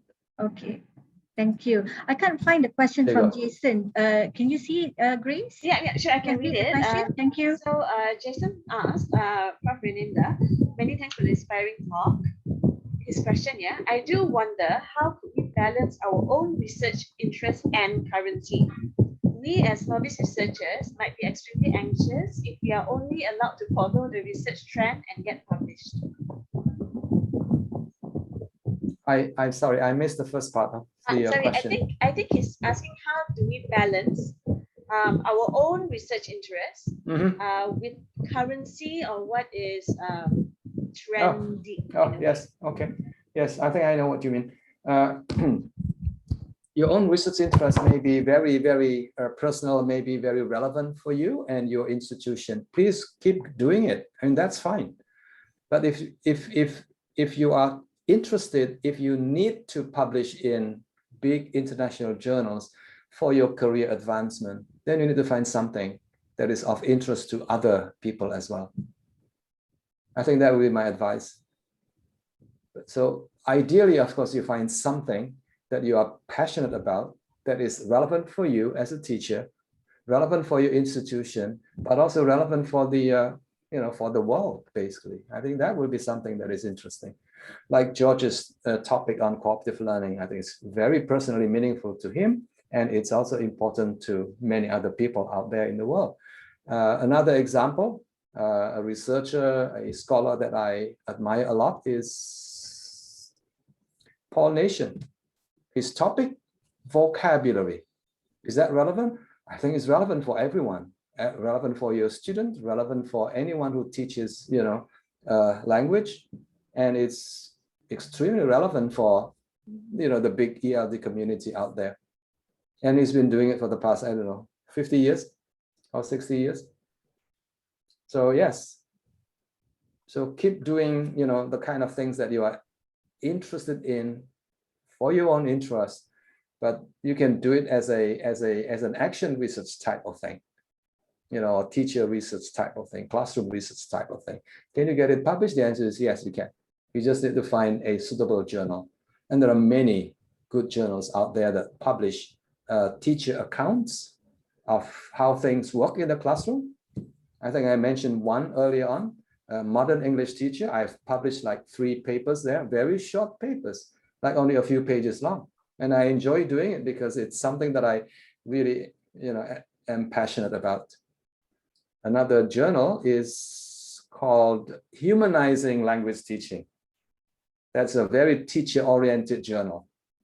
I think you'll be able to find almost anything that you are passionate about in language teaching and get it published in that journal. They're not looking for, something that is theoretical or something. Another one is English Teaching Professional, English Teaching Professional. That is also published in the UK. Very popular. It accepts, short papers, practical papers related to your own experience in the classroom. And if I can add, everybody knows the phrase old wine in new bottles.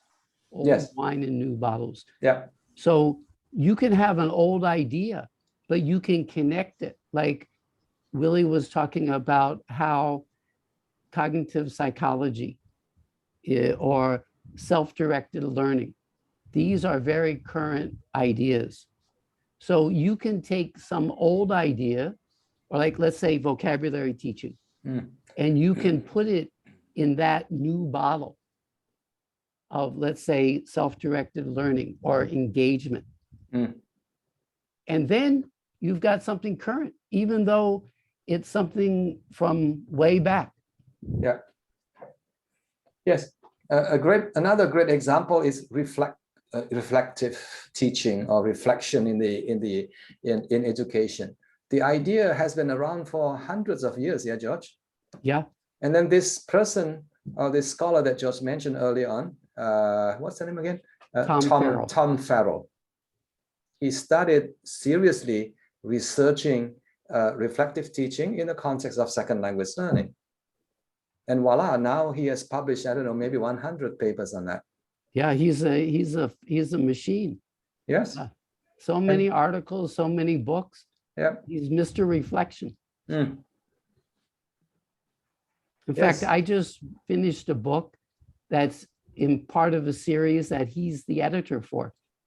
So yeah, he's really got, it's like Willy said, you read about something for a long time, you become an expert in it. Mm. Okay, thank you. I'm Jason, and I just want to add one point.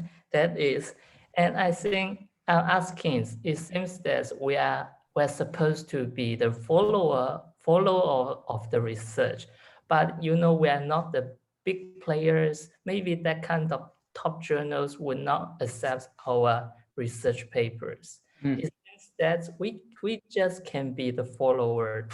I'm quite worried about this. Mm. Yeah, we are not yes. experts. We cannot do that kind of masterpieces. Yes.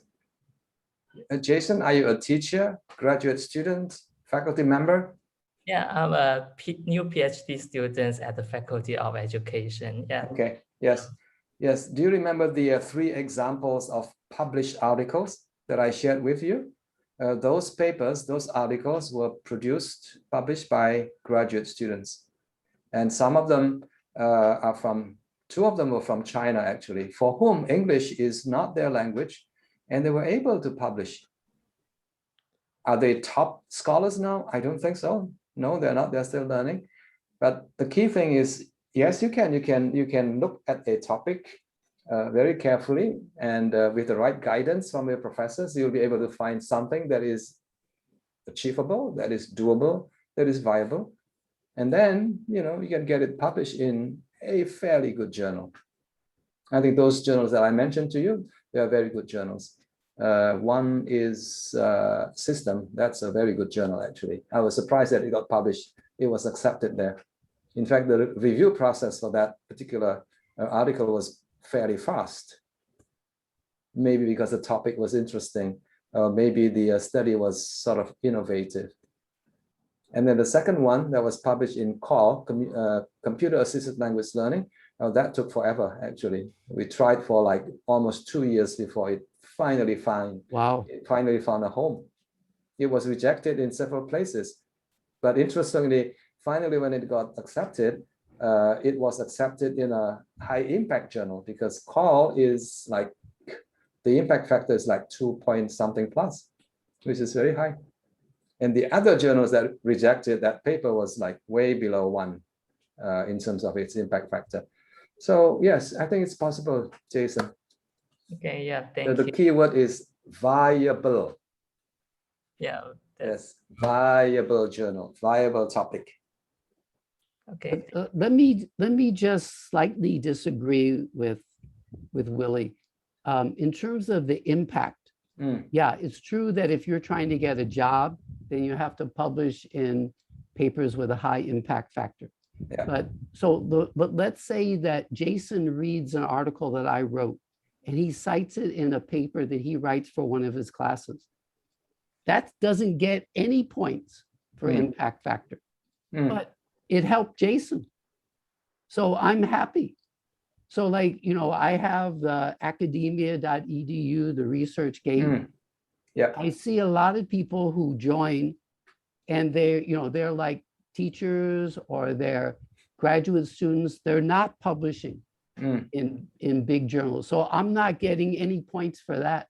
It's not going to show up in Google Scholar that it was cited by Jason, but it's serving a good purpose.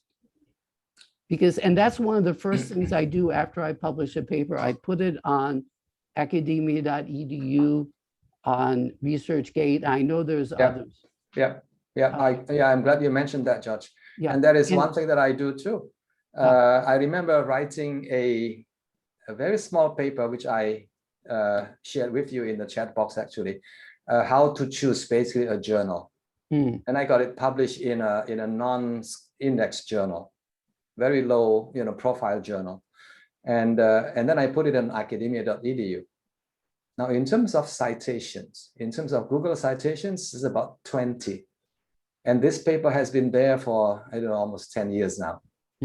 But in academia.edu, it has been viewed like something like 30,000 times. Wow. Wow, that to me, that was like a lot. Yeah. No citations. I mean, that's not the same as citations. And most universities do not accept that as your impact. But as a writer, I'm so happy, and that means a lot to me, that what I've written actually is read and used in some way by other people. Yeah. That to me is the joy of writing and publishing. Yeah, that's a great example. 20 on Google Scholar, but 30,000 on Academia. That's a lot. Yeah. Wow. Yeah, and along somewhat the same lines, there's a lot of journals out there that don't have any impact factor. But and maybe they're started at some universities. Like many years ago, I went to Sulawesi. I did a workshop there, and one of the lecturers there said he wanted to start a journal. So he started the journal and he asked me, could I submit an article? So I did. And then he wrote to me a few months later, oh, I can't get any good quality submissions.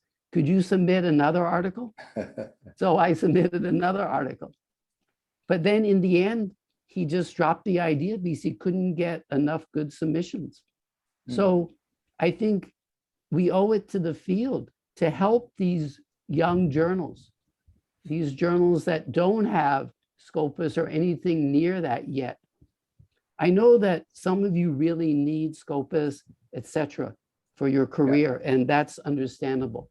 But if you're not under so much pressure, you've got something you think is good, go ahead and send it to some journal that isn't famous, but maybe someday it will be. You never know. Yeah, that's true. Quite inspiring. Okay, thank you. Yeah. Sure thing. Okay, do we have any more questions?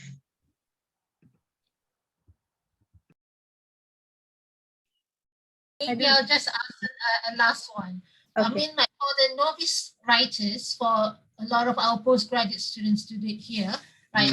Would you suggest that they would use proofreading services before they send in their manuscript? Good idea. Yes, I think that's a good idea. Proofreading is okay because sometimes we're not very sure whether, because we're not used to writing, in that style. Academic writing is not something that we do on a regular basis, and I suspect most of your students are teachers, and teachers usually do not, write, in that kind of style on a regular basis. So yes, it's a good idea to get it proofread. Yeah. All right. Any more? Is that the last question? Okay. I think we know how to reach Dr. Willy. Okay. Right. But how do we reach you, Jacobs? Dr. Jacobs? I think my very first slide had my email address. All right. Let me see if I can find it again. But I'll tell you what, I'll just put it in the chat. In the chat. Wonderful. Give me a minute. Yeah, it's easy to reach me, actually. I am on Facebook, I'm on Messenger, I'm on WhatsApp, I'm on Line, and on WeChat, anything. Thanks for staying until almost 5. Exactly. Dr. Willy and Dr. George, really, really thankful and really insightful. Really. Sure. We have recorded, so we're gonna get this uploaded onto the faculty's YouTube channel so that people can actually just review this all the time, anytime. Those who've missed it will be able to also watch this. I think we've had a lovely session this afternoon. Yes, I really, would like to thank Dr. Willy for agreeing to this, because actually Yes. And Dr. Grace, we have met you before in Asia TEFL in Bangkok, I think 2 years ago, pre-COVID days. Yeah, and I found your talk on publication was really, helpful. So I actually suggested it to Dr. Adelina to invite you to, to give a talk. And I'm glad that about today, 160 something people, attended your talk, and it's really beneficial to the students. Thank you so much. Pleasure. And thanks for linking us to Enjoy the Dr. session. George. Okay, so I think that's all the time that we have. Okay, so on behalf of the department members and the audience, I would like to thank both our speakers, our guests for the wonderful sessions. So thank you again and have a good weekend, everyone. You too. Thanks, guys, for staying, everybody. Audience, please turn on your microphone meet again. and please thank our UM colleagues, our UM colleagues for organizing. Let's snap a photo. Dr. Nina. Okay. Thank you to Juliana. Shall we turn on our camera? Yeah. Turn on our camera and take a photo. Nina, you gonna snap for us? Yes, I am. Okay. Okay, Right. okay. Okay, All ready? right. Okay, that's one. One more. All right. We have a few more. Oh, hang on. Right. One more. Okay, next one. Because we have over 100. Many. Yeah. So, okay, I'm going to the fourth group.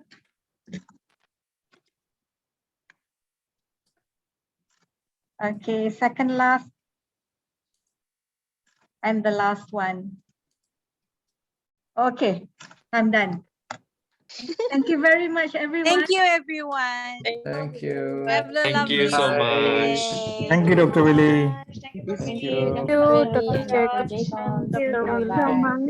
Thank you. Stay safe. Thank you. Hi, Amy.